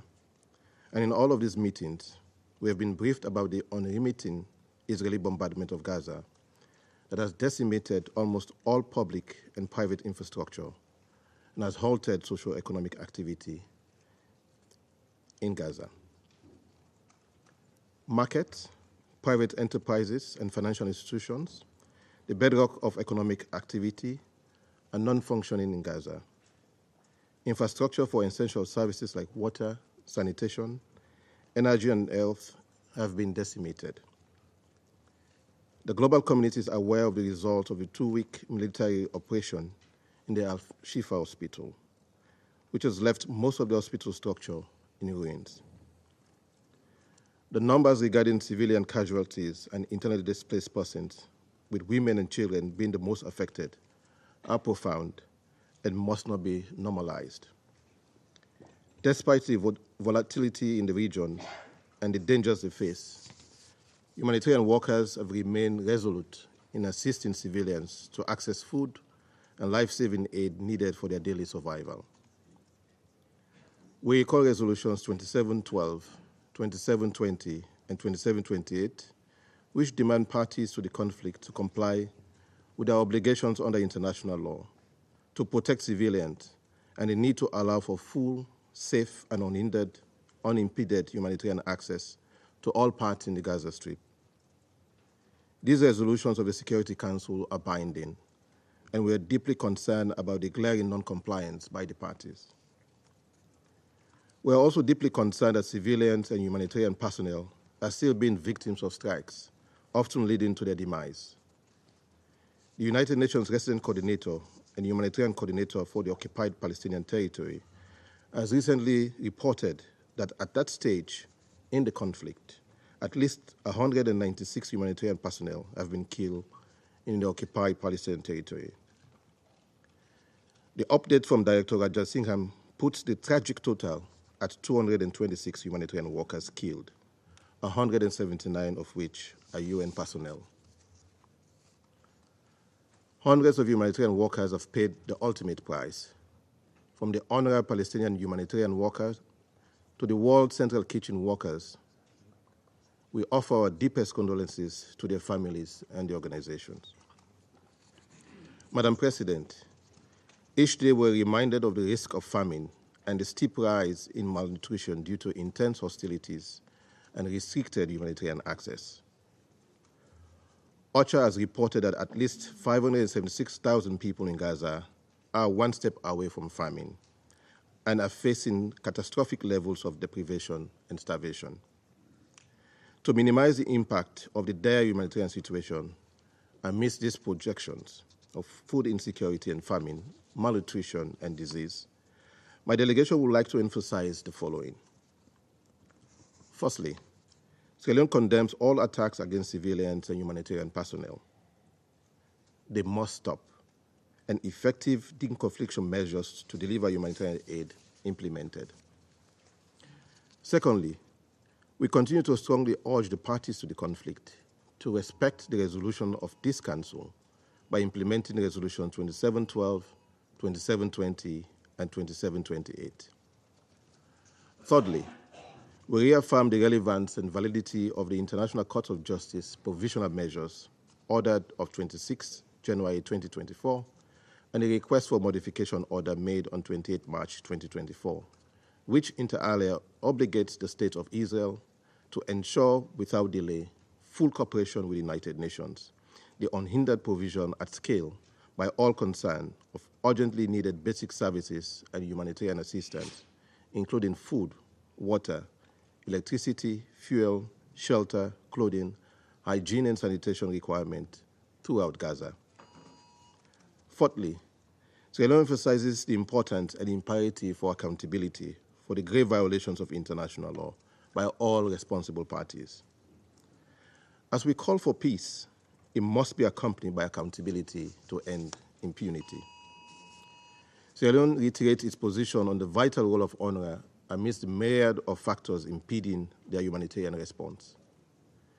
The need for their continued services cannot be overstated, as UNRWA remains the bedrock for the provision of life-saving humanitarian services to Palestinians across the Middle East region.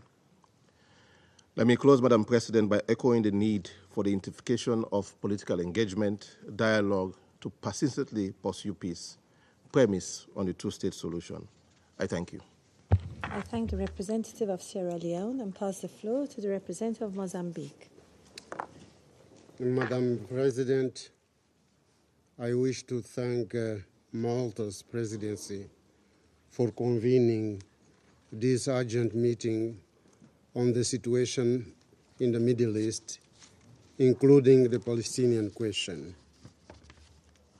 Our gratitude goes to Mr. Ramesh Rajasingham, Director of Coordination at WACHA, and Ms.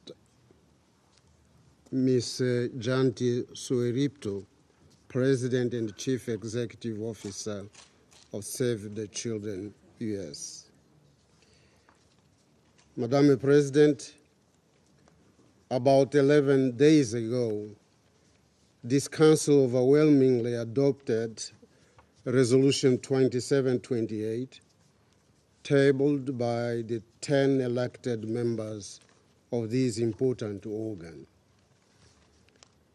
The purpose and object of that resolution was clear and unambiguous. A, to achieve an immediate and lasting ceasefire. B, to obtain the release of hostages. And C, to allow for the flow of humanitarian aid in larger quantities that could address the humanitarian tragedy presently unfolding in Gaza.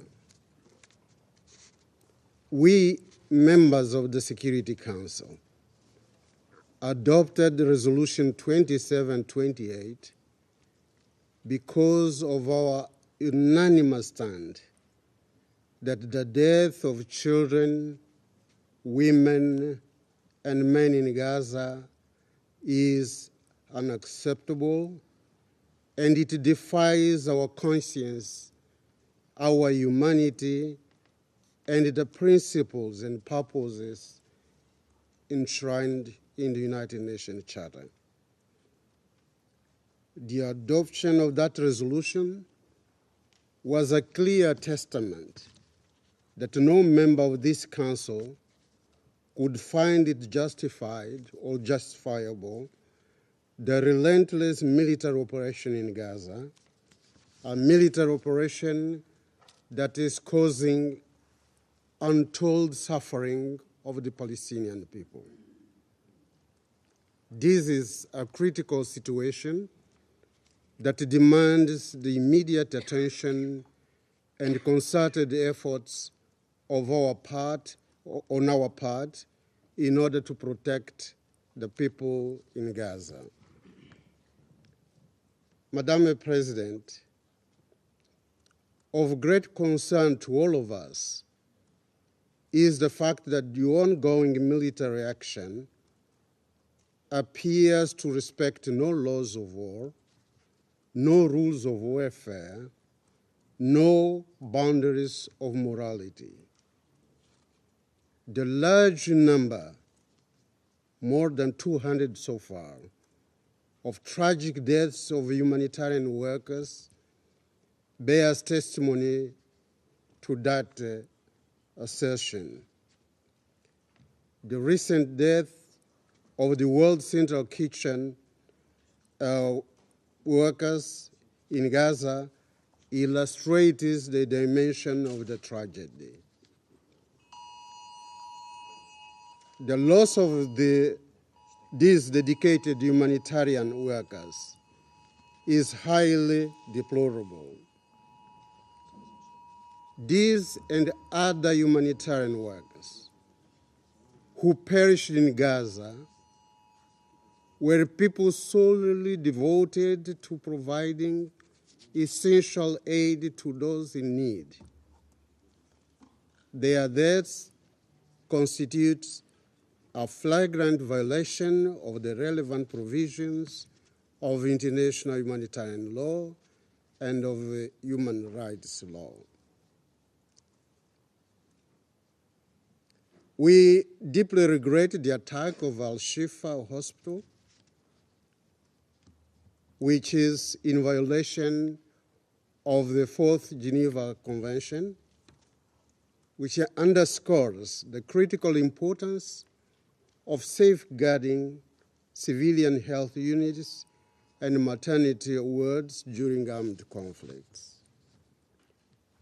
Madam President, we welcome the recent additional International Court of Justice order on the Gaza question. It mandates that Israel must take specific measures to address the crippling shortages of essential supplies in the war-ravaged Gaza Strip. This underscores the urgency of addressing the humanitarian crisis and ensuring that aid reaches those in need.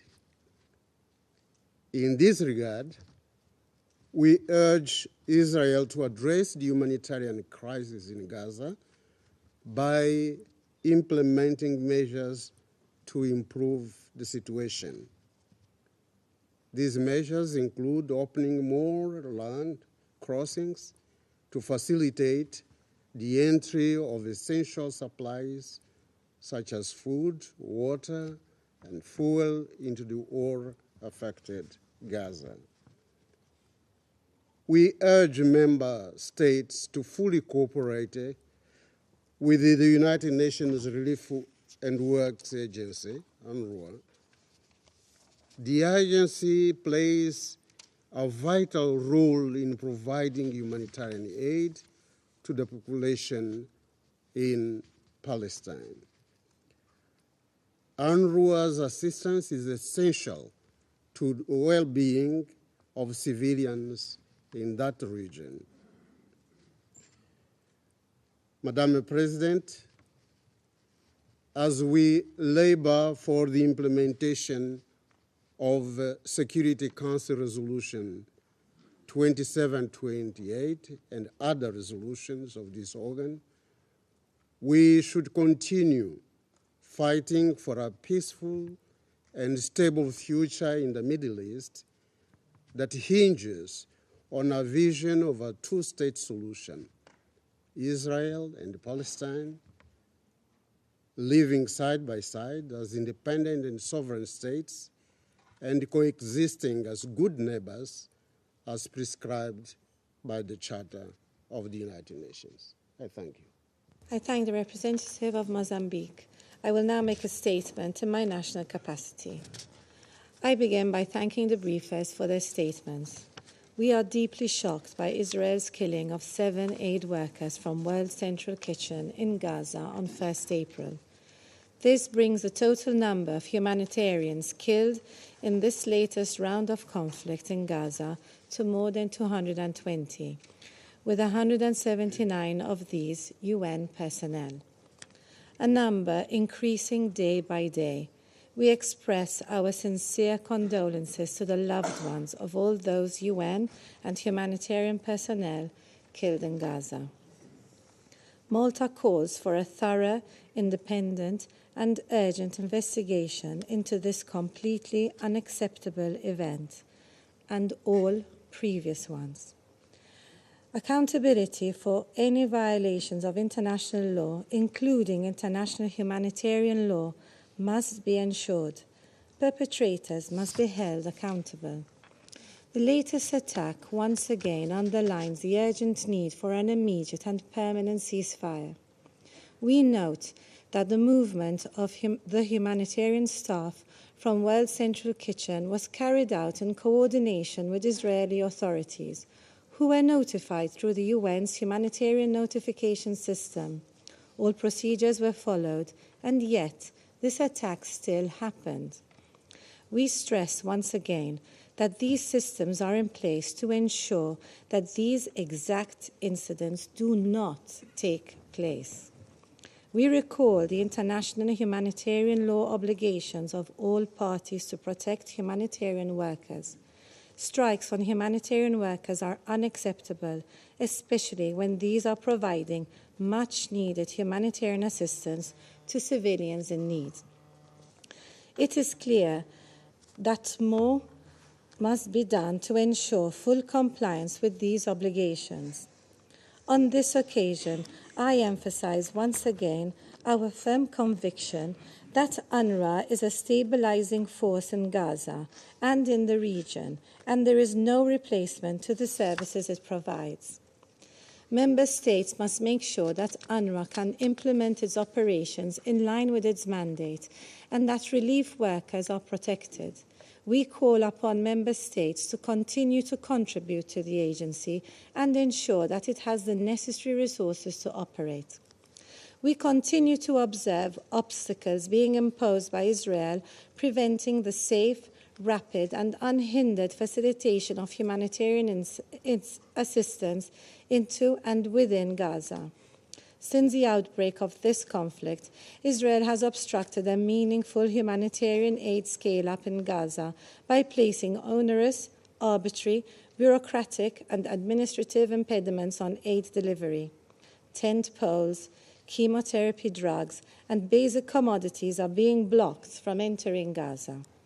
Furthermore, it continues to block food from reaching Gazans who are in desperate need. According to the latest data, the entire population of the Gaza Strip is facing crisis levels of hunger. Around 500,000 people are on the verge of man-made and conflict-induced famine. More needs to be done. We cannot simply wait for a retrospective famine classification before acting to prevent it. Within this context, we deeply regret that the World Central Kitchen has now been forced to suspend its operations and to return large consignments of undelivered food due to the fear of further attacks. Malta underlines that Resolution 2417 clearly states that the use of starvation as a weapon of war may constitute a war crime. We further stress that Israel must facilitate the use of all available routes and border crossings to and throughout the Gaza Strip. The announced opening of the Erez crossing and the Karim Sharam opening and the Ashdod port is a necessary and positive development. The full and rapid implementation of these measures is fundamental. We are also deeply shocked by images of the aftermath of the Israeli military siege on Al-Shifa Hospital. Any systematic targeting of civilians using hospitals and medical facilities or their improper use by the parties is in direct contravention of international humanitarian law and Resolution 2286. This resolution, as well as all other Security Council resolutions, must be respected and implemented. Finally, Malta reiterates its firm position that de-escalation and dialogue are the only ways to allow the necessary space to relaunch negotiations for a just, comprehensive, and peaceful resolution of this conflict based on the two-state solution along the pre-1967 borders. I thank you. I now resume my function as President of the Council. The representative of the Russian Federation has asked for the floor to make a further statement. I give them the floor. Madam President, just a few minutes ago, we bore witness to a cynical attempt and an inexcusable attempt at manipulation on the part of our U.S. colleagues. In his statement, the U.S. representative stressed the fact that the call to protect humanitarian aid workers was contained in a U.S. draft resolution that was vetoed by Russia and China. Having said that, he cunningly kept quiet about the fact that UN Security Council Resolution 2728 contains a similar demand by referring to the requirement to implement Resolution 2720 on this very issue. He also kept quiet about the fact that the draft resolution be vetoed, and rightly so. That draft resolution didn't contain a requirement or even a call for a ceasefire. Having said that, the U.S. representative de facto gave the green light to the Israeli Operation Rafah. Colleagues, we believe that such low standards is something that has no place in the diplomacy of the Security Council. Instead of these dirty tricks, our colleagues from the U.S. would be a better place to focus on exerting pressure on Israel and also to end arms supplies to Israel, which are being used to kill Palestinians in the occupied Palestinian territory. Thank you. I thank the representative of the Russian Federation for their statement. I now give the floor to the permanent observer of the Observer State of Palestine.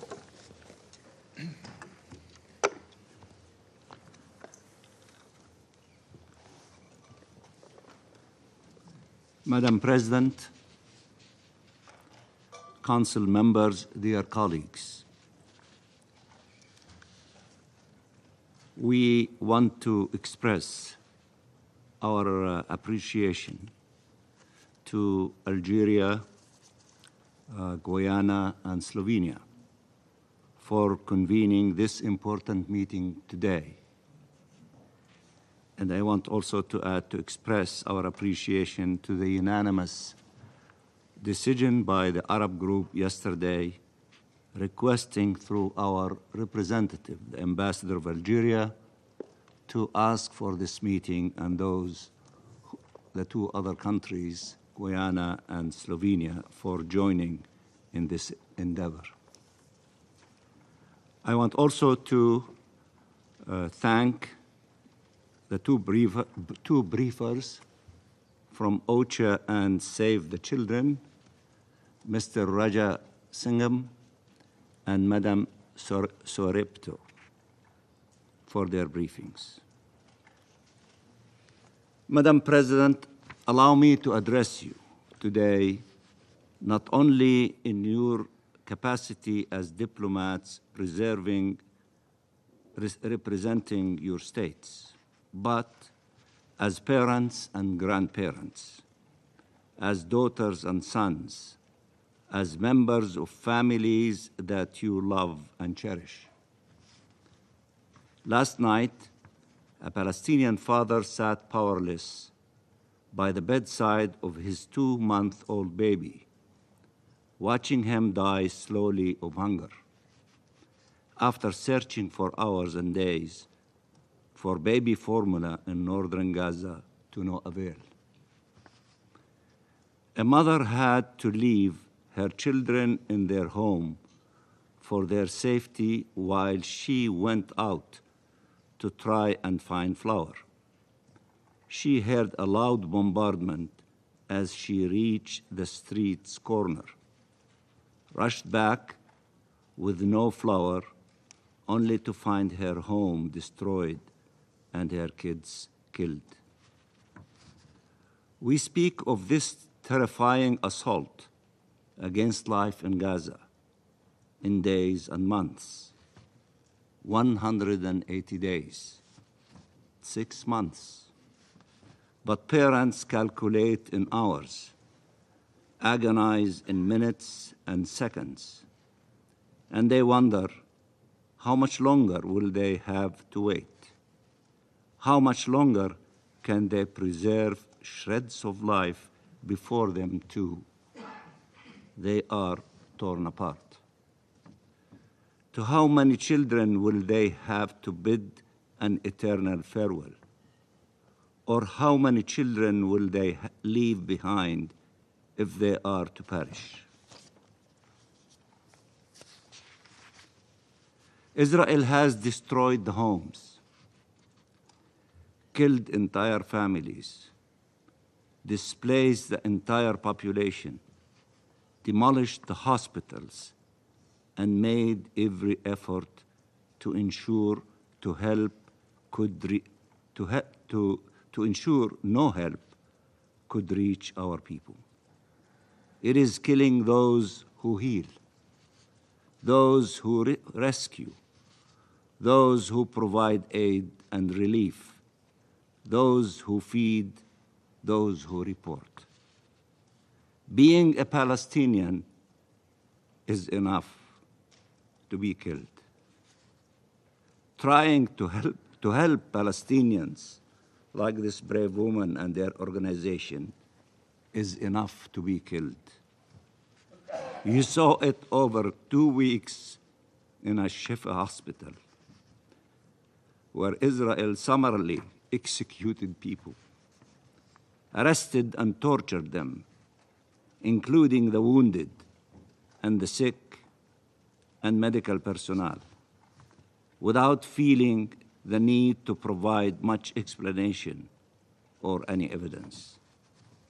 It then burned down the most important hospital in the entire Gaza Strip, continuing to bring the health system to its knees at the time it is most needed to save lives. We present our deepest condolences to the families of medical personnel, of rescue teams members, and of over 200 aid workers who have been killed, and express our admiration to all the humanitarians who are pursuing their sacred mission at the peril of their lives. They should not be abandoned, but rather supported and protected. The killing of the aid workers from the World Central Kitchen is not an isolated incident. It is confirmation of what you all knew for months now. Israel is targeting those that the laws of war were established to protect. Israel knew very well who it was targeting, hitting 3 cars in 3 locations, despite the fact that they were identifiable and had coordinated with Israel the delivery of aid. It says it suspected one person, so it killed many. Never mind distinction, precautions, proportionality, protected status, never mind human decency. It is unfortunate that it took the killing of foreign nationals for some to fully acknowledge the fate reserved to Palestinians for 180 days now. As the World Central Kitchen CEO eloquently said, and I quote, "This is not only an attack against WCK, this is an attack on humanitarian organizations showing up in the most dire of situations where food is being used as a weapon of war. This is unforgivable," end of quotation. It is even more unforgivable that Israel, as occupying power, is the one with responsibility in ensuring that the civilian population is not harmed or starved, and instead it is not only inflicting such harm and starvation, but also killing those trying to alleviate them. For Israel, the entire civilian population and anyone helping them and the entire civilian infrastructure are legitimate targets. It's enough to call them, quote unquote, collateral damage, express grief, and move on to committing the next crime. Israel baselessly argued that the problem was in the organization delivering life-saving humanitarian assistance, UNRWA, whose role is fundamental and who is doing heroic work on the ground. Now, even the NGOs who have worked in the worst possible circumstances around the world are saying they cannot operate in Gaza because of the environment created by Israel. Madam President, Israel, while killing with its bombs and bullets over 32,000 Palestinians and maiming over 72,000 Palestinians, have also made sure to create a man-made famine, the worst of its kind, affecting over 2 million people, besieged and starved with tons of assistance by a few kilometers away?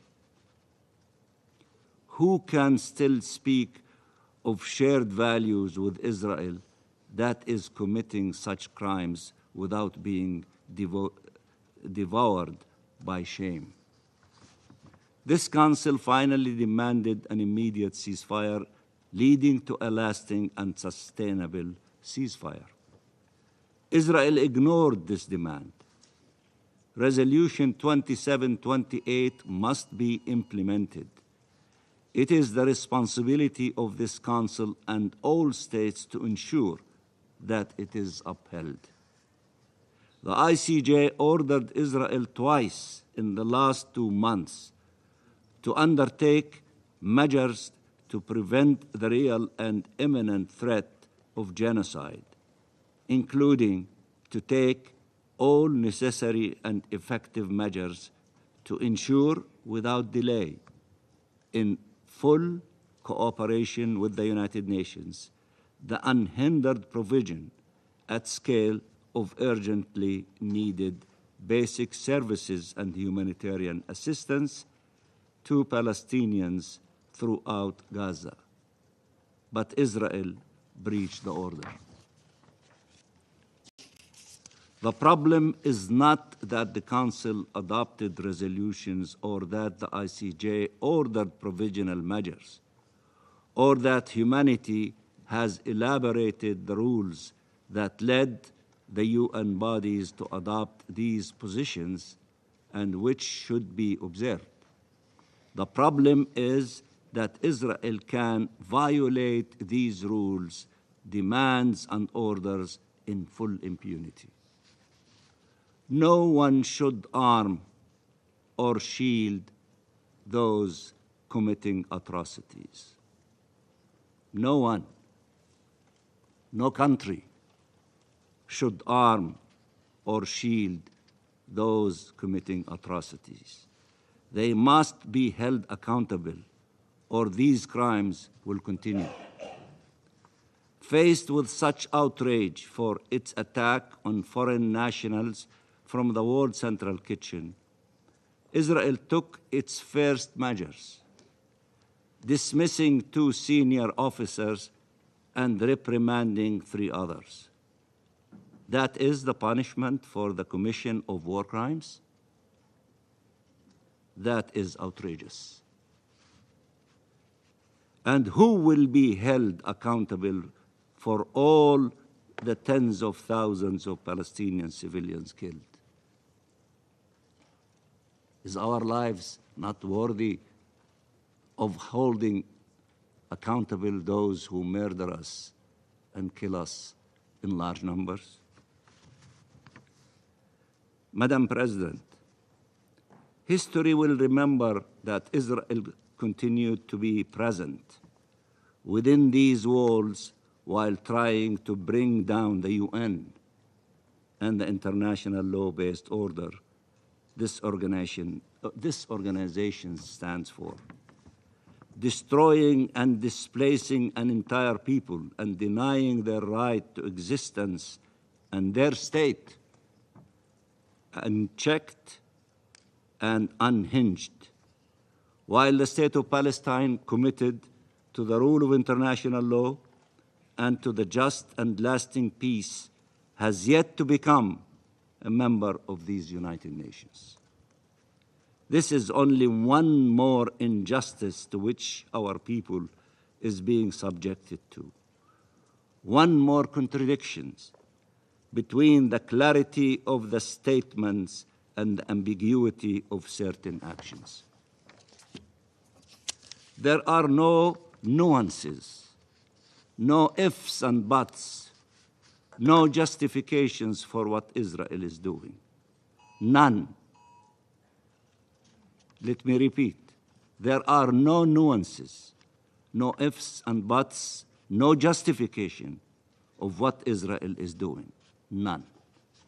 And there is no justification for the continued denial of our right to self-determination and to freedom and dignity in our land. We knew, you all knew, what was coming 6 months ago. We knew, and you knew, Israel would resort to mass and indiscriminate killing, to total destruction and devastation, and that the famine was on the way. This genocide was announced by Israeli leaders. It was perpetrated in broad daylight. It was displayed on your own screens. It was discussed in your meetings. Many of you were mobilized to stop it, but there are still tools that were not used, not even considered. One day, as for other genocides, a lot will be said about these failures. But we cannot wait. Action is needed now, at every level, with every means possible.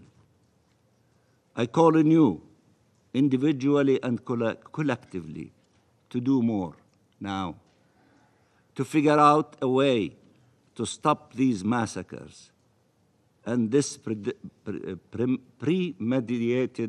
meditated killing of children and women and men. I call on you to bring immediate relief to desperate parents who have witnessed what no parent should endure, and children who have suffered what no children should suffer. For 260,000 minutes now, for 260,000 minutes now, our failures mean their death. That should be reason enough for us to do everything in our power to bring this tragedy to an end. Thank you, Madam President. I thank the representative of the permanent observer of the Observer State of Palestine for his statement. I now give the floor to the representative of Israel. Thank you, Madam President. I wish to begin by expressing Israel's sorrow over the tragic incident which claimed the lives of the World Central Kitchen employees in Gaza. We express our deepest condolences, and our hearts go out to the families, their countries, and the World Central Kitchen. This was a tragic mistake. Israel never targets civilians deliberately, never, let alone aid workers carrying out crucial work. Israel holds the critical support of aid workers in the highest regard, and we will continue to coordinate with them and secure them in their missions. This incident has been thoroughly investigated, and the findings show that this strike was carried out due to a misidentification at night during a war under very complex conditions. The incident was investigated by an independent expert body and was completed last night. The findings were presented both to Israeli leadership and WCK officials before being released to the public. As a result, 2 senior military officers have already been dismissed from their posts. Israel has coordinated aid distribution with international organizations thousands of times, I repeat, thousands of times since the start of this war. And there is no question that this event was not deliberate. The military's standard operating procedure was violated, but it was the result of a tragic mistake made due to Hamas's cynical modus operandi to exploit civilian infrastructure and vehicles. Israel will learn from this investigation and take every effort to ensure that such a tragedy is not repeated. Council members, Israel is in the midst of a defensive war fought in unprecedented conditions against an enemy that fights from underground tunnels and hospitals and deliberately uses civilians as human shields. We did not start this war, and we did not want this war. We were attacked, massacred by ruthless terrorists that are committed to repeat the massacre. Hamas chose to fight from within civilian population centers in Gaza, and as heart-wrenching as it is, tragic mistakes can happen. Every country that fought a war in dense urban conditions understands this. Due to the complexity of the battlefield in Gaza, tragedies that took the lives of our own people have occurred. IDF soldiers, our soldiers, have fallen from friendly fire, and Israeli hostages, our hostages, have been mistakenly killed by our soldiers. These are all tragedies, but the reality is that the loss of innocent lives during a war is sometimes unavoidable, despite all the efforts that Israel goes above and beyond to take. This is why the world must not forget for one moment why this war began. Israel abides strictly by the laws of war, and the Israel Defense Forces have implemented more precautions to mitigate civilian harm than any other military in history. Israel dropped 7 million flyers warning civilians to evacuate. 13 million text messages have been sent. Military maps were even distributed outlining safe areas and evacuation routes. These measures are unprecedented, and I don't know of any other military that meets these standards. Our enemy, on the other hand, Hamas, cares nothing for the well-being of civilians and entrenches itself among civilian population, all in order to deliberately maximize the number of civilian fatalities in Gaza. This is their goal. Do you have anything to say about how Hamas turned Shifa Hospital into a terror base? Over the past weeks, hundreds of terrorists were neutralized and arrested, all inside a hospital. Does this council have anything to say about it? This is what Hamas is, an enemy that takes every effort to maximize civilian casualties. This is the script that they have written for you, so that you can pressure Israel into a ceasefire and save them. For Israel, every loss of life is a tragedy. Yet, for Hamas, the death of civilians is their strategy. We were the ones who were butchered, and we are now fighting to not be butchered again.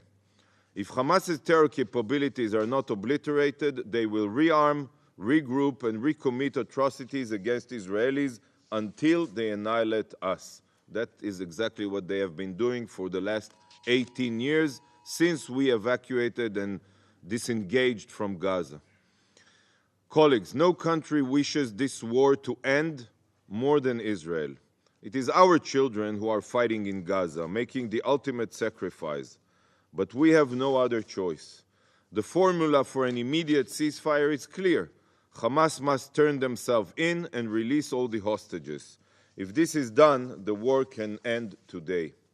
182 days have passed, and this council still have not even condemned Hamas. Instead, you have demanded a ceasefire with no strings attached, a ceasefire that isn't conditioned on the return of the hostages. This is a free pass for barbarism and sadistic violence. Any ceasefire that ensures Hamas's survival is a green light for many more October 7th. You know that there can be no solution to the conflict between Israelis and Palestinians in our region as long as Hamas continues to rule in Gaza. But some members here prefer to ignore Hamas's genocidal ambitions. It's in their charter, by the way. If this council showed Hamas that terror is not tolerated and increased the pressure on them by, for example, designated Hamas as a terror organization, this war could end faster. Council member, not only is Hamas responsible for every casualty in Gaza, they are also responsible for the humanitarian situation in Gaza. Israel facilitates the constant entry of humanitarian aid into Gaza. 19,000 aid trucks have already entered Gaza since the start of the war, carrying over 350,000 tons of aid, including 250,000 tons of food.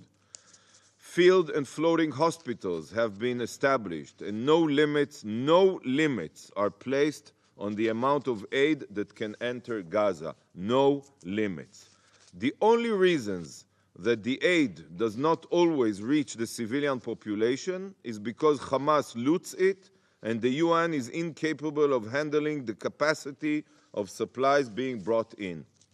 At any given moment, there are hundreds, yes, hundreds of trucks held up on the Gazan side of the Kerem Shalom crossing, waiting to be received and distributed by aid agencies. The UN agencies failed to establish an effective distribution mechanism, but rather than taking responsibility, they blame Israel. Nevertheless, despite the lies, Israel is committed to making every effort to facilitate aid. Yesterday, as was pointed out by the Madam President, Israel's Security Cabinet decided to ramp up the amount of aid entering Gaza. More ports and crossings are opening, and we are taking measures that no other country at war has ever taken. Colleagues, while the UN was quick to forget the horrors of October 7th and chooses to focus only on the situation in Gaza, as we speak here now, there are over 100,000 Israelis displaced from their homes for more than 6 months with their children. Over 12,000 rockets have been fired at Israel from Gaza, and more than 3,500 rockets and missiles have been fired at Israel from our northern border, from Lebanon. Millions of Israelis are running back and forth from bomb shelters almost every day. 134 families are still praying for the return of their loved ones held hostage by Hamas, and the entire country is mourning the victims of the Hamas's massacre. Millions of Israelis face constant Palestinian terror attacks, but sadly, this is a fact that the UN chooses to neglect. After all, Israeli suffering means almost nothing between these walls. In each council meeting, a flawed picture is painted. You focus on Israel, making demands and issuing condemnations against Israel, while ignoring the terrorists that planned and initiated this war. And what should be done to thwart their genocidal schemes? This is also the responsibility of this council, the lives of Israelis, not only the lives of Palestinians, the future of Israelis. The Palestinian representative here does not represent Hamas and has no influence over them. He speaks only in the name of the Palestinian Authority that pays terrorists and up until this day never condemned the massacre. And the Palestinian Authority, as you know, has no presence in Gaza. So, dear colleagues, what does the Council have to say about the murderous Hamas terrorists, about the continuous rocket fire on Israel, about the exploitation of civilian sites for terror, like hospitals, about the looting of humanitarian aid, about women, Israeli women that are being raped right now in captivity and children being tortured? What steps are you taking against Hamas? Just because a representative of Hamas is not sitting in this room, does that mean that you can ignore their atrocities and exploitation of Gazans as human shields? These discussions, sadly, are completely detached from reality, even though the truth is so clear. When will the UN finally hold Hamas accountable? The time has come to stop defending terrorists. Thank you, Madam President. I thank the representative of Israel and pass the floor to the representative of Saudi Arabia. سعادة رئيسة مجلس الأمن السفيرة فانيسا Your Excellency, Madam President of the Security Council, Ambassador Vanessa Perez, I have the pleasure and honor to give this statement on behalf of the Group of Arab States. At the outset, I would like to congratulate you on your assumption of the presidency of the Security Council this month, and I wish you success in your management of the Council's work. I also express our appreciation to OCHA's representative, Mr. Ramesh Rajasingham, and Madam Janti, the representative of Save the Children. We thank them for the briefings on the famine and the targeting of humanitarian workers, because this is a matter that poses a great challenge to the international community and humanity as a whole. Madam President, 79 years have passed since the establishment of this August organization, which was established to enhance international work between states and organizations in a manner that serves humanity and lifts the lives of the peoples of Earth. However, and until this very day, we note that millions of people are confronting the specter of hunger and malnutrition, where repeated international reports indicate an increased number of hungry people around the world yearly, and this number has exceeded 700 million persons as the recent statistics of the WFP indicate. This requires organizations and states to work intensively to achieve one of the most important targets of sustainable development, namely the elimination of hunger. And here it is an important opportunity for me to offer our appreciation to the international humanitarian and aid organizations for the important work and sacrifices that they make to deliver urgent aid to those who need it throughout the world, with no consideration to religion, ethnicity, or race, or politics. Madam President, while international law stipulates that material and logistic support to humanitarian and relief organizations around the world is required, the entire world was shocked 2 days ago in the besieged Gaza Strip with an incident that is not new to those who perpetrated it. The Israeli war machine has targeted a humanitarian aid convoy belonging to the World Central Kitchen.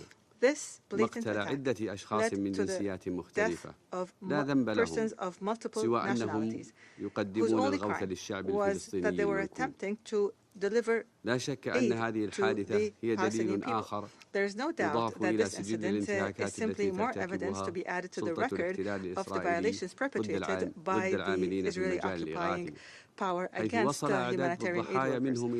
The total number of victims among humanitarian workers has reached a number that we can no longer remain silent over as the international community. This is a dangerous precedent that violates all international rules and customs and charters. Therefore, the Group of Arab States condemns in the strongest terms the crimes that were perpetrated against the World Central Kitchen staff and other workers in the delivery of relief and aid, who have sacrificed their lives to serve innocents that are confronting the danger of death because they are being systematically starved, and because this starvation and hunger is being used as a weapon in this crisis, as the Israeli occupation continues to close crossings and to prevent the entry of food, water, medicine, and fuel. And it targets Palestinian civilians when they attempt to reach this food aid, and this has happened on more than one occasion. All of these events have exacerbated the already catastrophic humanitarian situation in the Gaza Strip and has caused a large number of Palestinians, especially children and those who are infirm and women, to fall victim to it. This is something that is condemned by the Arab group, as it is a war crime in the eyes of the international humanitarian law, and the Israeli occupation must be held fully responsible for it. Madam President, this massacre is further damning evidence on the genocide that the Israeli occupying government is pursuing in its military operations in Gaza. Therefore, the Arab group calls for an international investigation in this incident, which comes 6 months after the start of the Israeli aggression on the Gaza Strip, an aggression that has led to the martyrdom so far of over 33,000 Palestinians and has wounded over 75,000 others, most of whom are women and children. Moreover, this latest incident has taken place despite the continued international calls and condemnation and the resolutions adopted by this Council calling for an immediate ceasefire and for the delivery of humanitarian aid to the Palestinian people who are facing the danger of a real famine because of Israel's intransigence.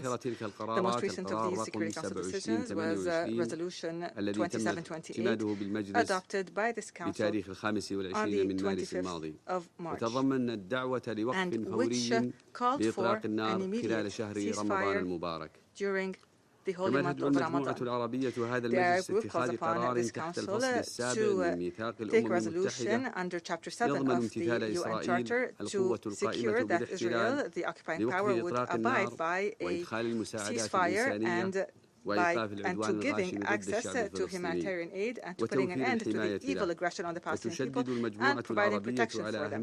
The Arab group stresses the need for this Council to undertake its mandated role to make the occupying state abide by relevant Security Council resolutions and to abide by international law and international humanitarian law. And the two orders issued by the ICJ recently in the case of the genocide that Israel is perpetrating against the Palestinian people. وتؤكد المجموعة العربية بأنها ستواصل تحركاتها affirms that it will continue its efforts at all levels وفي كل المحافل الدولية لمساعدة مجلس الأمن على القيام بدوره الأساسي في حفظ الأمن والسلم الدوليين وضمان امتثال دولة الاحتلال الإسرائيلي بالتوقف الفوري والدائم لإطلاق النار والسماح بمرور المساعدات الإنسانية دون معوقات مع توفير الحماية الدولية اللازمة للشعب الفلسطيني وللعاملين في المجال الإنساني حتى يتمكنوا من أداء مهامهم النبيلة. السيد الرئيس تؤكد المجموعة العربية على دعمها لوكالة الأمم المتحدة لإغاثة وتشغيل اللاجئين الفلسطينيين الأنروا التي تقوم بدور لا يمكن الاستغناء عنه ولا استبداله كونها تمثل شريان الحياة لأكثر من مليوني فلسطيني يواجهون كارثة غير مسبوقة في غزة وتدين المجموعة العربية في هذا الصدد قتل جيش الاحتلال الإسرائيلي لأكثر من 176 موظفاً من وكالة الأنروا منذ بداية العدوان الإسرائيلي على قطاع غزة. كما تثمن قرار مجموعة من الدول الصديقة استئناف دعم الوكالة والأثر الإيجابي لذلك على قدرة الوكالة على القيام بدورها في مواجهة الكارثة الإنسانية التي يسببها العدوان الإسرائيلي على قطاع غزة ومساعدة اللاجئين في مناطق عمل الوكالة الخمس. وشكرا السيد الرئيس. I thank you, Madam President. I thank the representative of Saudi Arabia and pass the floor to the representative of Australia. Madam President, members of the Security Council, thank you for the opportunity to address you today. Australia is horrified by the trajectory of the conflict and catastrophic humanitarian situation in Gaza. Throughout, Australia has called for restraint, the protection of civilians, and safe, unimpeded access for life-saving humanitarian assistance. Instead, more than 1 million Palestinians are on the brink of famine, and more than 30,000 civilians and 190 humanitarian workers have been killed. Among those aid workers are Australian Zomi Frankencom and her World Central Kitchen colleagues, killed while carrying out urgent and vital support to the people of Gaza. The death of any aid worker in such circumstances is outrageous, unacceptable, and creates further dangers for civilian populations. Wartime does not obviate responsibility for observing international law. We have made clear to the Netanyahu government that we expect a thorough, genuine and transparent investigation and full accountability. We call for all parties to the conflict to comply with Security Council Resolution 2728, We acknowledge the opening of additional border crossings by Israel. This must translate into massive and sustained increases in humanitarian aid reaching those in need. We repeat our demands for an immediate humanitarian ceasefire leading to a sustainable ceasefire. Hostages must be released, civilians must be protected, and aid must flow. Thank you. I thank the representative of Australia and pass the floor to the representative of Poland. Madam President, Poland follows with great concern the current devastating crisis in the Middle East. We know very well the consequences of war, invasion and terror, which are felt for generations. This day we have been profoundly shocked by deadly strike on World Central Kitchen convoy, which took lives of 7 aid workers. One of the fatal victims of the attack was a Polish citizen, Damian Sobul. Madam President, please allow me to say a few words about our citizen, Mr. Sobul. He was a volunteer with a long-standing commitment to humanitarian causes, who was involved in providing aid to people not only in Gaza, but also in the other parts of the world, including Turkey, Morocco, and Ukraine. Please allow me, Madam President, to convey from this chamber our deepest condolences to the family and friends of Mr. Sobul. We extend these condolences to the families and close ones of all other humanitarian workers who have lost their lives in this horrific event. May their souls rest in peace. The details of attack revealed by media are deeply disturbing. The strike happened along the road used to transit aid through Gaza, which was supposed to be a deconflicted area. In spite of the fact that the transport had been notified to the Israeli army, it was hit 3 times by the IDF. Madam President, on October the 7th, Poland was shocked by the Hamas brutal attacks. Polish authorities at all levels have condemned them in the strongest possible terms. Our position remains unchanged. We see the use of innocent civilians as human shields as particularly repulsive, and we constantly call for a release of all hostages without any preconditions. We constantly stress that Israel, just like any other state, has the right to defend itself. But we also stressed that the right of self-defense must be exercised in full compliance with international law, including international humanitarian law. Therefore, self-defense must not result in the suffering of the innocent civilians, nor in the death of those who come to help them. And this is why, since the very beginning of the escalation of the conflict after October the 7th, Poland reiterates that it is imperative to address humanitarian needs of civilian population suffering in Gaza. Madam President, for decades, Poland has been active in humanitarian and development aid projects in the Middle East, with particular focus on Palestine and Lebanon. But it is important to stress that humanitarian help cannot be provided without safe access and safe working conditions for the United Nations Humanitarian Agency and international humanitarian organizations. Humanitarian workers must be protected at all times in line with international law. Meanwhile, the members of humanitarian organizations in Gaza are in constant danger and are not able to perform their work. Madam President, today we pay tribute to the heroism of Damian Sobul and his commitment to helping those suffering and those in need. We also pay tribute to all other employees and volunteers of humanitarian and aid missions who sacrificed their lives. International law must be upheld, and even in the times of conflict. Resolutions adopted by the Security Council regarding the humanitarian situation in Gaza must be respected. There are common values and rules. In this vein, we call on Israel to conduct a swift, full and transparent investigation and hold those responsible fully to account. To conclude, Madam President, Poland reiterates its unwavering commitment to peace and stability in the Middle East. We are strongly in favor of a robust coordination of all efforts to restore calm in the region. Preventing regional spillover and restoring calm in the Middle East is now more urgent than ever before. We believe that the UN community should be able to develop a common position on this extremely important issue. Otherwise, the escalation and spreading of the conflict may have devastating and long-lasting consequences that we all would like to avert. And I thank you, Madam President. I thank the representative of Poland. There are no more names inscribed in the list of speakers. The meeting is adjourned.